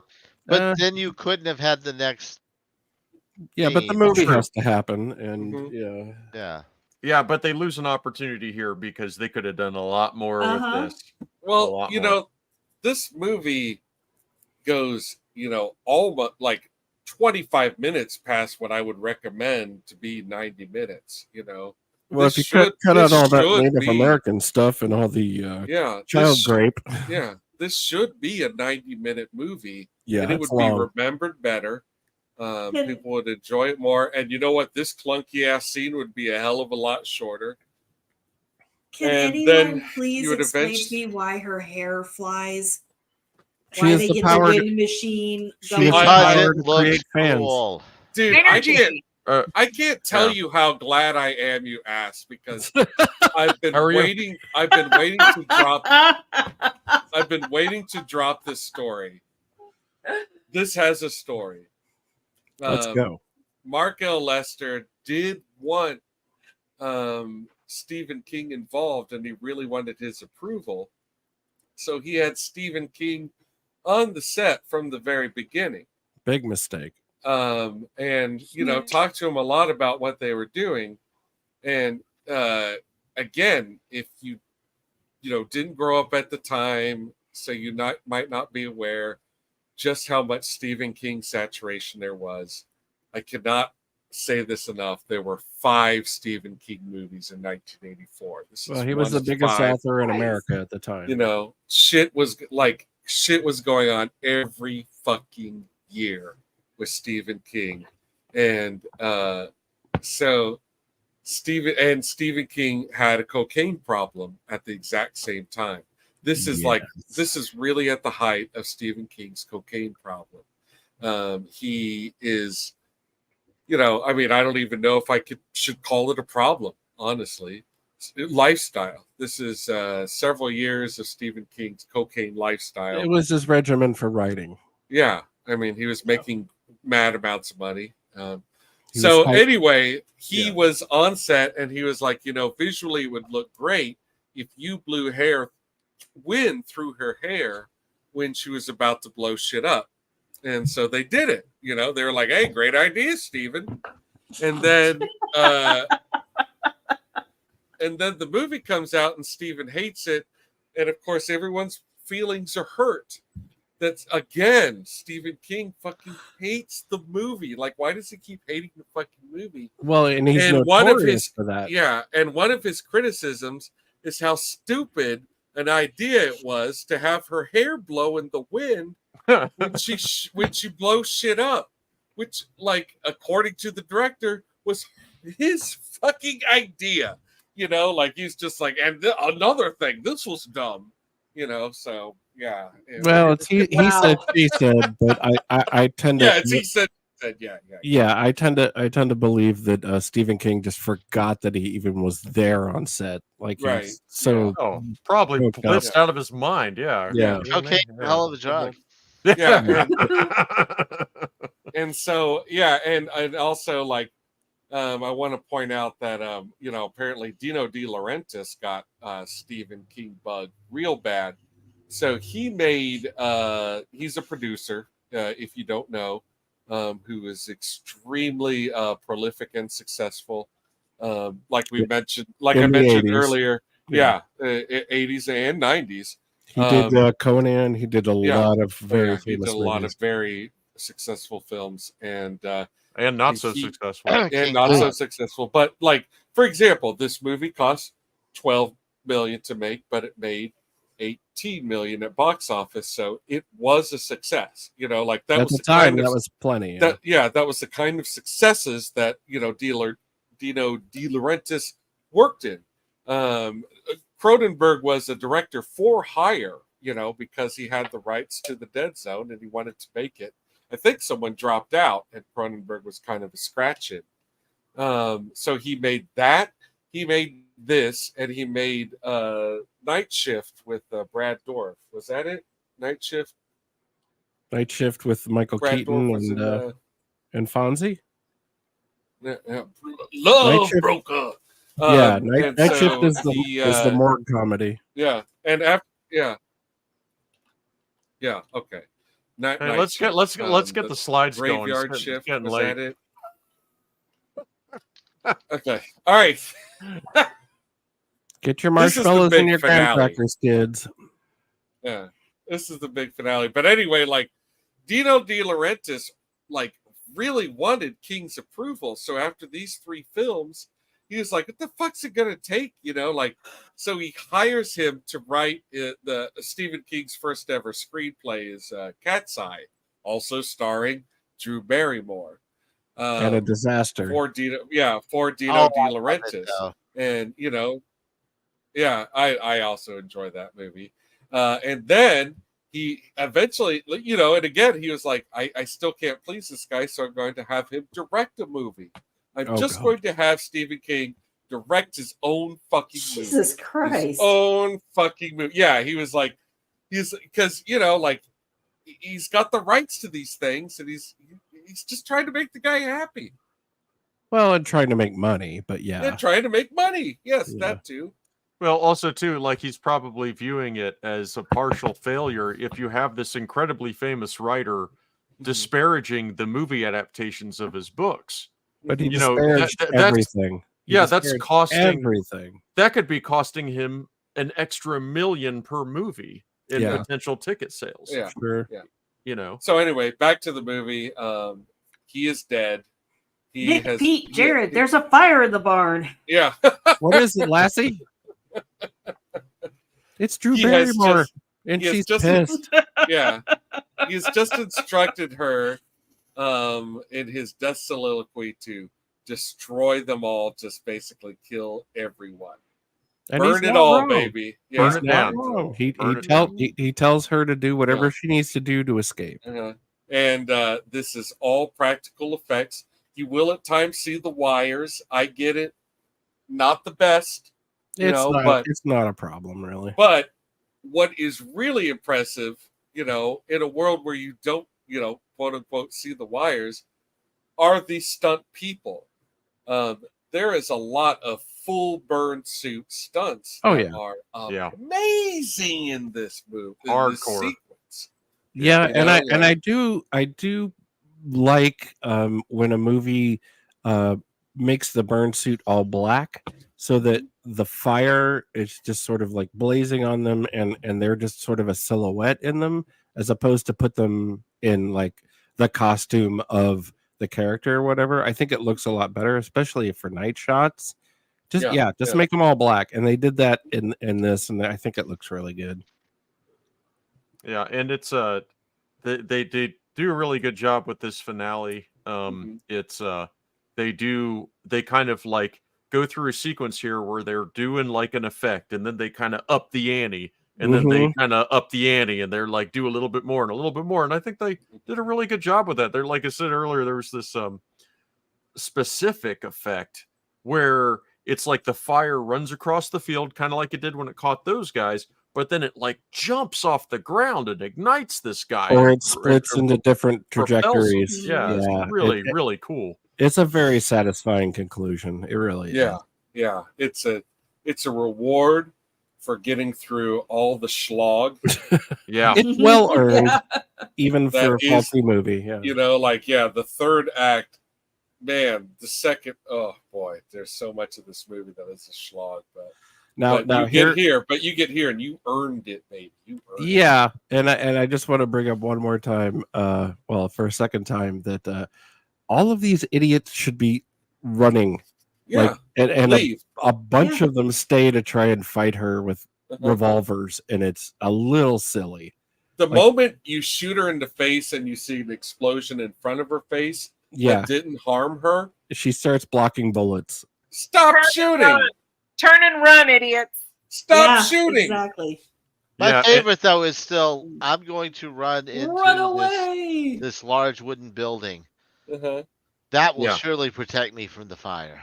Yeah. They all go in the house. I'm like, why are you going in the house? Yeah, you do see a bunch of employees spilling out of the house when it really catches fire, but right, but they ran in there thinking, right, yeah, I'm gonna be safe in here. Yeah, so bad blocking choices. Oh, Yeah, there he is. Stinky Pete. Stinky Pete. There's our boy. There are such good fireballs in this scene, man. Yeah, I thought they fireball looked great. action is so fun. They look just great. I was very happy. The chopper explosion is really great, good. Yeah, really good. Yeah, it doesn't come off like a miniature at all. good. Black Lives That's Delivered. We love you, Black Lives. We love you. Kaboom! He is funny. Nice. Yeah, the fireballs, that gets really fun when you realize she's actually producing these giant fireballs, like they come striking right out of her at her target. It's a lot of fun. Now that shit makes you want a sequel. Yeah, there's a good one. There's a good one. Yeah. They're like meteors. They're awesome. And the explosions are like intense. Like they're good explosions. They got a great pyrotechnic guy on this for sure. Well, yeah, you want the best for this. Yeah. Oh, here's another factoid. Does anyone want to guess how many stuntman injuries were on this set? 11. I hope a lot. Give me a number. 0. 16. You're right, Gravy. 0. Wow. Wow. That's really impressive, honestly. If you look Well, at any other major picture like Indiana Jones or something like that, there's going to be broken bones. It's just part of the job. Yeah, that's This impressive. is an issue that I have, that she travels all the way back by herself with just some guy in a truck. I don't mind it that much because, one, Drew's acting is 100% in this scene. She handled this amazing, and it sold Everybody it. hitchhiked in the 80s, though. Like, no big deal. Kids used to do. No, just kidding. And at this point, if anybody messes with her, not post Ted Bundy, they didn't. she can take care of herself. Yeah, hopefully her spider sense was working that day. Weird. I hate this. I hate this. I did too. You didn't like this? You didn't. I hate this act on shit. It should have ended at the farm. It should have ended at the farm. I was like, who's gonna believe this crazy story? I agree. Right. This is irrelevant. You're going to be safe. We're in Manhattan. It'll be okay. Well, like the New York Times is going to serve great justice or something. Like, please, please. They're going to. It didn't need to be there. Burn it down. Burn it down. She should have just lived the rest of her life in anonymity on the farm with Art Carney. They knew about the farm. Yep. She could not live on that farm forever. They know the farm. They're gonna come look there. She can't live at the New York Times either, and it's only going to draw attention to herself. No, in the book, she went to Rolling Stone. Remember when Rolling Stone did journalism? It happened. True story. Burn them all, baby. Yeah, I would have been much happier with them just ending it at the farm. Yeah, it's very tacked on. It's very unnecessary. All right, are we voting soon? What's the plan here? Let's do it. Gravy's got to go to. We'll actually just go in the order y'all are in, because we're going to start with you, Buttercup. So please tell us, now that you have returned to this memory, what was it like? Tell us a little bit about what it was like. Don't take too much time though, because don't get too long. You took it off because you already took it off. She picked the movie. Well, okay, so I was really looking forward to this movie. I thought it was going to be a blast. I thought it was going to be cute and funny. I thought I was going to love Drew Barrymore. Well, I actually still did love Drew Barrymore a little bit in this movie, but I'm going to give it a no. I think it's sinister, creepy, weird, not cute, full of just not good. So I'm going to say no on this one. And I'm surprised by that because I did not expect that. I thought I was going to like it. I guess I'd recommend reading the book, but even now, I don't even know if I would. What do you remember about the book that you liked? I haven't read much King. I have read Little King. I don't remember a lot of details. Probably more about the telekinesis part, just like the mind control part. And also too, I was just, the book's just always better. You get more detail, you get more nuance, you get more character development. It's just I agree with a lot of what everyone said about just the shitty aspects of this movie, some of the decisions that were made, filming and that kind of thing. So yeah, I'm just gonna say no on this one. I don't think it's worth a rewatch at all. Skip it. Gotcha. Don't tarnish the memory. Burn it all down, baby. Burn it all down. Gotcha. All right. Well, I'm not arguing with you, but I do want to know, Gravy, we got to get you in there before you have to go to bed. Thank you for sticking around. Absolutely, my pleasure. Yeah, I'm going to concur with the Empress. On this one, another thumbs down. It's a thumbs down. This is a great example of why we're doing this show. I mean, I said like I hadn't seen this in 30 years earlier, but it's probably more like 38, dude. Like seriously, I probably haven't seen this since I was less than 10 years old. Yeah, and or say 10 years old, something like that. So probably like 35 years. And but I remember seeing it a lot when I was a kid and liking it. and remembering the ending being awesome, which still holds up. I will give this movie that much. Agree. That is the best part of the movie is the ending. Yeah, the finale is badass. Drew Barrymore is great, but this movie sucks. And it's really uncomfortable to watch. It's not very well made. It is boring. Roger Ebert was correct. This is largely a very boring movie to watch. I actually found the first half of it that I was watching yesterday. It wasn't holding my attention very well, and I was like, I kind of had to force myself to get through it, to tell you, once they get back to the compound and some of the testing scenes were kind of interesting. But yeah, I mean, George C. Scott doing the red face bit, the grossly inappropriate like physical interactions between the adults and child, which aren't even age appropriate. Okay, like we talked about it. It is what it is. Thumbs down. If you liked it when you were a kid, you're not going to like it now. Yeah, gotcha. All right. Well, total loss. Total loss. Fatality. It's a wreck. It's a wreck. Okay.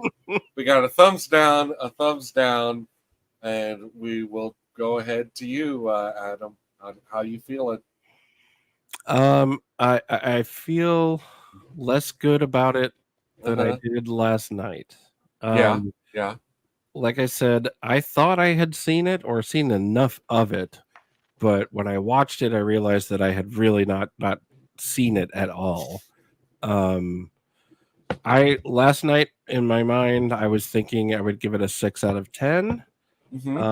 With the discussion that we've had tonight, not through peer pressure or anything, just rethinking it through. Yeah. At best, it's a 5 out of 10. If you remember this movie fondly, don't watch it again. Don't. If you have never seen this movie, you might want to watch it from a critical cinematic perspective. But it is very uncomfortable. There are some very bad choices. It looks cheap by today's standards. And you're not going to take anything away from it. At best, it's a time killer. So I'm going to give it a thumbs down. Okay. We've got 3 thumbs down. And things are really going to have to turn around for this movie. If it wants it's not looking good. If it wants a stalemate. So with that, I'm sorry. I don't want to keep putting Wizard in the back. Wizard, go ahead. Let's hear it. I'll take the end. You go ahead. It's a no. No. Okay. It's a no. Why do you say it's a no? Do not revisit. Do not go back. Revisit. My memories in the past were not as fond as perhaps some people's were. And yet it did not even rise to that. It tarnished what little good memories I had. Aww. Oh, well. And that's okay. Yeah. You want a hug? Because that's why we're doing this. No, again, it was not a cherished movie. The book was so much better. Yeah. Even back then, I did not. Ooh, Christine. Approve. Yeah, Christine is much more worth your time. So yes, if you have good memories of this, keep them. Keep them. Walk away. Yep. Move on. Keep them to yourself. No, I'm just kidding. And yes, watch Christine because John Carpenter and watch rules. Christine.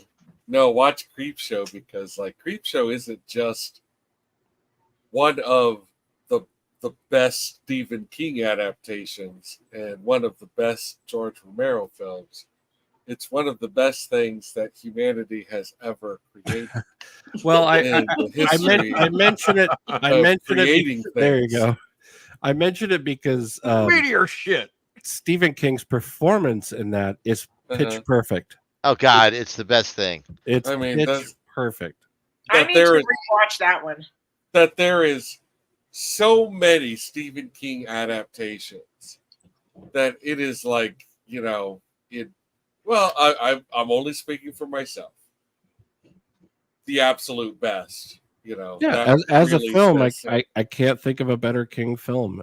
You I know, love Maximum Overdrive for what it is. It is not a great film. It's like going to a demolition derby, and that's fun if you're only expecting a demolition derby. That's totally fine. Like I like that movie for what it is.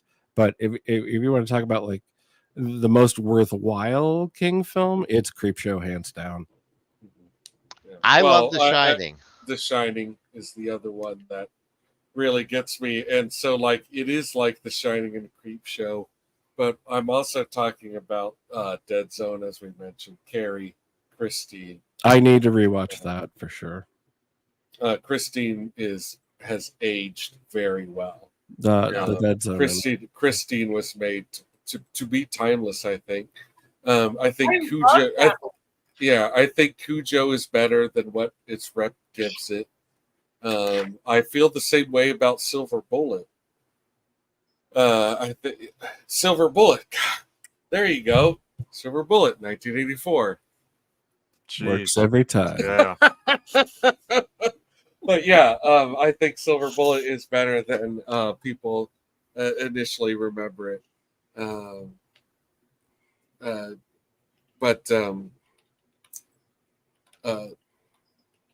man, I completely lost my train of thought. Would you right. recommend this movie, Um, Jeffrey? Did we do Barbara? Yeah, give Barbara a shot. oh yeah, Barbara, you want to go first? I'll take up the rear. Okay. Yeah, that's what it says in truck stop bathrooms. Go ahead. Fuck no. No, No. no, Fuck no. no. Watching this movie, again, I had only seen little bits and pieces of it here and there, and rewatching it last night, it's just watching the manipulation and the degradation Mhm. of a little girl's life, not just in film, but in real life, was horrifying. Yeah. It was full of ugly, ugly things, and I don't want to watch it. If you've liked it, keep it to yourself. I'd never want to see this movie again. It was triggering, and fuck this movie. Yeah. There was a lot of sense watching it that what was going on screen, there's probably far worse things going on off screen. Yeah. Yeah, that's I upsetting. don't need to see the degradation of a child. Yeah. Period. And the costume, the leotard costume, no, that is a purposeful choice. It was wrong. You're absolutely right. Yeah. The inappropriate touching, wrong. Of which there was a lot. A lot. And it didn't help the story at all. And it didn't help the story. And maybe the product of his time, where it was supposed to come across as grandfatherly or friendly, does not. It comes across as creepy and manipulative. Yeah. 100%. And I don't ever want to. No, I would never recommend this movie ever. Yeah, and it's so weird how when I was little, you're clueless about all that kind of stuff. You don't know that kind of stuff is going on. You know what I mean? You're just like, oh, cool movie about fire. Hopefully you didn't. Yeah, hopefully. But yeah, even later on, she is so little in this movie. Like, I had no idea she was freaking drinking martinis and smoking weed, for God's sakes. It's heartbreaking. It's heartbreaking. Yeah, it's awful. It's not nothing about it is cute or cool or anything. It's just that. Nope. I'm glad she's alive today. Let's just say that. She made it. I'm very glad that she is a survivor, that she has managed to make her way in the world with a better living I guess I don't know how to put it, but I'm very glad that she survived. Yeah. But the fact is, it should have never happened in the first place. Nobody was watching for this kid. No I don't one. know. There's a lot of theories about Hollywood movie making, and all that shit's still going on today. So I don't know. Oh, that- yeah. It's still going on today, and it's just Corey it's still Feldman appalling. wants you to know. Yeah, he wants you to know that like, it's going appalling. on. Yeah. But like, no one watched out for this kid. No one. Yeah. It's a pretty it's fucked up. And what I was saying at the very start of the show is that when I saw a print of this film at just a retro screening, I really didn't know what to expect, and I remember walking away from it feeling pretty good about the movie. And like if I have to put myself back in that frame of mind, I'm probably thinking that I dozed off here and there, which happens, believe it or not, while I'm watching a movie in the theater. It does. Yeah. I'm not gonna lie. I'm not proud. We're middle aged now. It's gonna happen. I've seen him do it. Yeah. I've been there. Mm-hmm. Yeah. Yeah, I'll wake up and be like, "Why is Mick crying?" True story. Why is Mick's hand on my knee? Why am I wearing a leotard?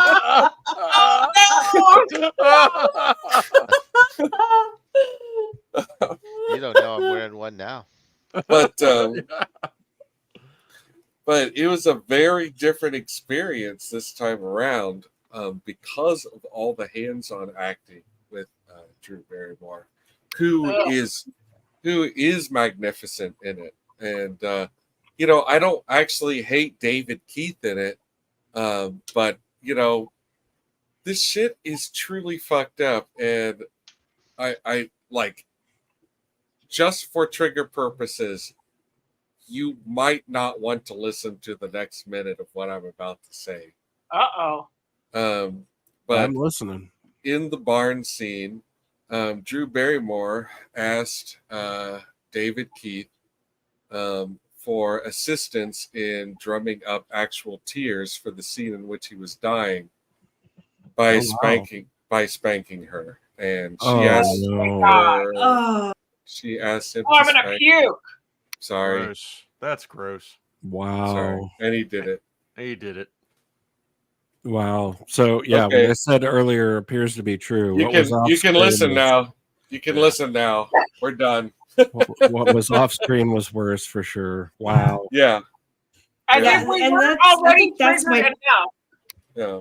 I think that was my issue, is just knowing that whatever was happening off screen was worse. Uh-huh. And that story confirms why I feel triggered about this movie. Yeah. Is again, it should be. No one was looking out for this kid. Not David Keith when he agreed to that, certainly. And I can, because any reasonable adult, even if it's a child saying, "Hey, I need this assistance, and can you do this?" Mm-hmm. Any reasonable thinking adult would say no. No, and I'm going to explain why I'm saying no. Mm-hmm. And who else is saying no is the director. Yes, and the producer. Right, the director and the producer. And the person whose job it is to watch the fucking kid. Yeah, her nanny should have been stepping in. And somebody should have been shouting, "Can we get some glycerin on the set?" Something, anything, but not anything than that. That is my point, that no one was looking out for this kid. You could have very easily, and I'm not going to defend someone like Kubrick, but you could have very easily had a timeout with the kid and said, "Okay, I'm going to say some very terrible things to you. I don't mean them, and when the scene is over, I want you to remember that." Is that what he did?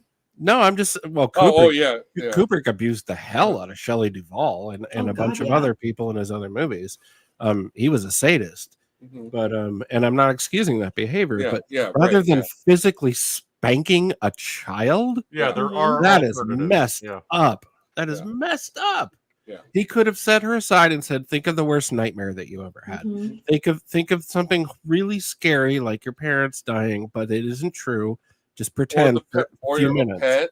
Think of a pet. That's Yeah. trespassing. Yeah. I mean, that's crazy that everyone just went along with that. That is That is insane. fucked up. Hey, So, Jeff. So anyway, what I'm going to say is that I'm also thumbs down for people who love this movie when you were younger. I do say to you, if you haven't figured it out already, you really ought to avoid it. You know, like Yeah, skip this. in a lot of ways. However, I do want to. You know, oftentimes we talk about whether or not we would recommend this to somebody else, and the truth is, yes, I would recommend this to somebody else. I would recommend this to someone who, like me, will watch something that's disturbing as a document. Like Critically, yes, I agree. And the other part, like, not only would I recommend that if you are someone who is like, yes, I'll watch the French film Martyrs. Yes, you know, I'll watch. Did you watch the Serbian film? Yeah, yes, I'll watch a Serbian film. You know, like if these are the things, you know, you're like funny games. Yes, I'll do that. You know, like come and see. What is the Iron Lung one? Holy shit, that one is so good. Whew, the iron in a glass cage. Oh man, wild ass shit. You know, dark depths of shit. You know, that is where I would recommend that you kind of check it out. I would better that you watch something like that than this, which is just sort of casually sick. No, I mean it's, you know, it's still there, and you know, like it's like a document of things that, you know, exist. Like this is not right, you know, in a lot of ways. It's not right in many ways, and I don't think it's any one particular person's fault either. I think it's just like the way Hollywood machine worked, you know, that sometimes really fucked up ideas would churn out, like they did in that talking robot movie with Ali Sheedy. Oh, what the hell? Short Circuit. Circuit. Yeah. Yeah. Speaking of brown face, you know, things things like that. You know, like it's because it's kind of like the movie is made by corporation. No one is saying like, you know what I think be a good idea is George C. Scott do Redface.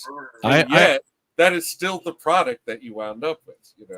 I will the majority of the time I will argue for separating art and artist. The problem is I don't see any artistry in this film. No, there isn't. It's not a good piece of art. No, I want you to. It's not a vision that somebody was passionate about. It's a product. It's corporate, and it's actually shoddily made. It's not a good film. Objectively, it's not a good film, and it's very uncomfortable to watch now. Yeah. You are mistaken, Gravy. Our first total loss was Spaced Invaders. Right? That's right. That was unanimous. Yeah, that was. I wasn't here for that. I already forgot. That was unanimous. Yeah, but yeah, there is definite like. I want you to watch a mixtape that is just the action sequences. There's no dialogue in much of the action sequences. You could just watch a sweet fucking ass half hour of action cut from this movie. And I really want you to do that because the action in this movie is wild and awesome. But at the same time, like if you're the type of person who will watch a movie that has blackface in it, because you know that there's blackface in it and that sort of document might be important for you to watch, this isn't entirely outside of that same realm. Well, we speak in terms of entertainment and nostalgia. Exactly. Yes, this is not nostalgia. This is like hard lesson shit. Where I don't believe anything should be removed from the public sphere. I don't believe in censorship. I don't believe in any of that. And you know, we deal with a lot of touchy stuff on our show. I wonder how Drew Barrymore feels about this movie now. That's kind of I wonder if Drew Barrymore feels anything at her age now. Well, they did Other than everything that she's been through. I mean, everything she's been through. Yeah. Well, they've done a. Well, she's written her fair share of autobiographies, so Yeah. I'm sure she's got some interesting thoughts on all of it. But I mean, yeah, she's been through the ringer. She's been through the mill on her life, and none of that was her fault. And yeah, none of it was her fault. And all right, guys. You can look to the adults in her life that have failed her. Yeah. All right, let's give Gravy let me interrupt real quick because Gravy needs to go to bed. And Barbara, if you have some ideas right now, we're good to go with that. If not, I do have my list ready. Either way, what you want to do? No. Adam's right.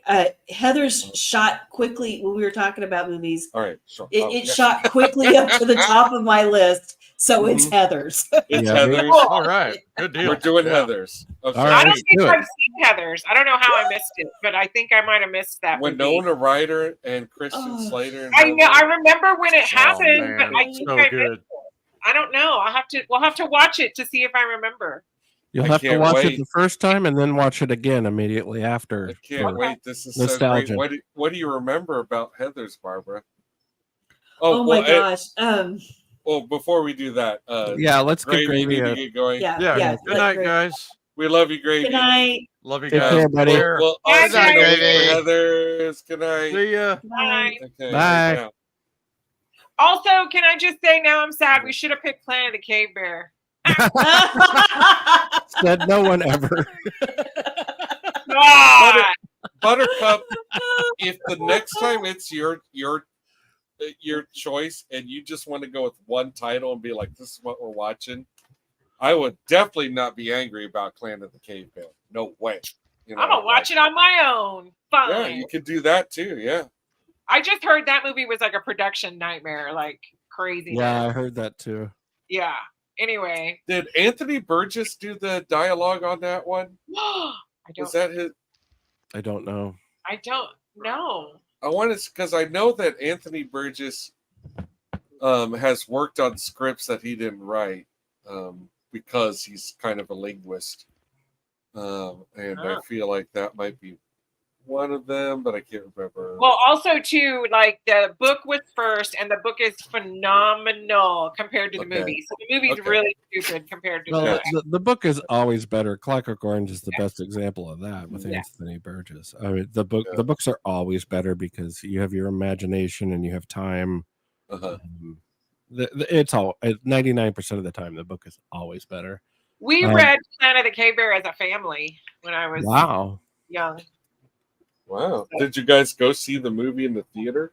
No, I don't think so. I don't remember. I remember seeing it later, but I don't remember if we saw it as a family.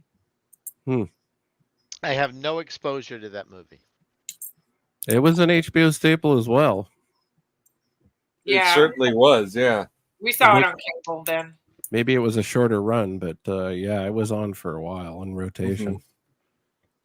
It was cornball. I never saw the whole thing, but I did see Heather's in the theater, and so I'm excited about that. It makes me want to light a cigarette off somebody's burning corpse. Yeah. As I said here. Yeah. Welcome to my world. Yeah. I'm not gonna have a hard time picking my favorite line for this movie, dude. Is it Eskimo?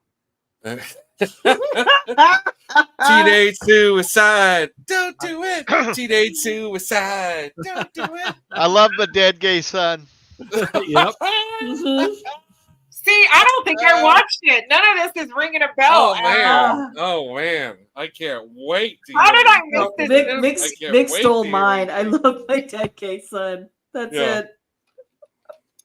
Are we almost concluded with this? Because I just didn't want before we end, but I just wanted to say one completely unrelated. Please. So we're meeting next. When is our next? We'll meet on Wednesday, like a week from today, to watch the movie, not online. sorry, folks, we just can't afford to pay. Some things should stay private. Yes, and then so 2 weeks from today, which will be the 21st. Okay, great. Yeah, so I just wanted to say National Latina Day is Tuesday, August 20th. So we just don't forget to celebrate the Latinas in your life. That's right. Oh. Well, looks like I'm gonna have to go get some tequila. Darn. Right. Yeah. Why? That changes my plans not. Well, we could put your son in a dress. I don't know if that works, but well, we'll make sure to celebrate me on Wednesday as well. So we definitely will. We definitely will. This year it's a 48-hour holiday. I'm celebrating all week where I live. Okay. It's a week-long with that, holiday. Do you think it's time to call it a night, Jethro? Yes. It is. Yes, it is. Good night, everyone. Good night, everybody. Thank you. great show. Thank you all for watching. If you joined us live or if you were checking it out on the replay, we really appreciate it. Thank you so much. Leave Tell a your comment. friends. Leave a thumbs up. And get totaled safely. Good night. Good night. Good night. Good night. Like and subscribe. Please like and subscribe. Please look.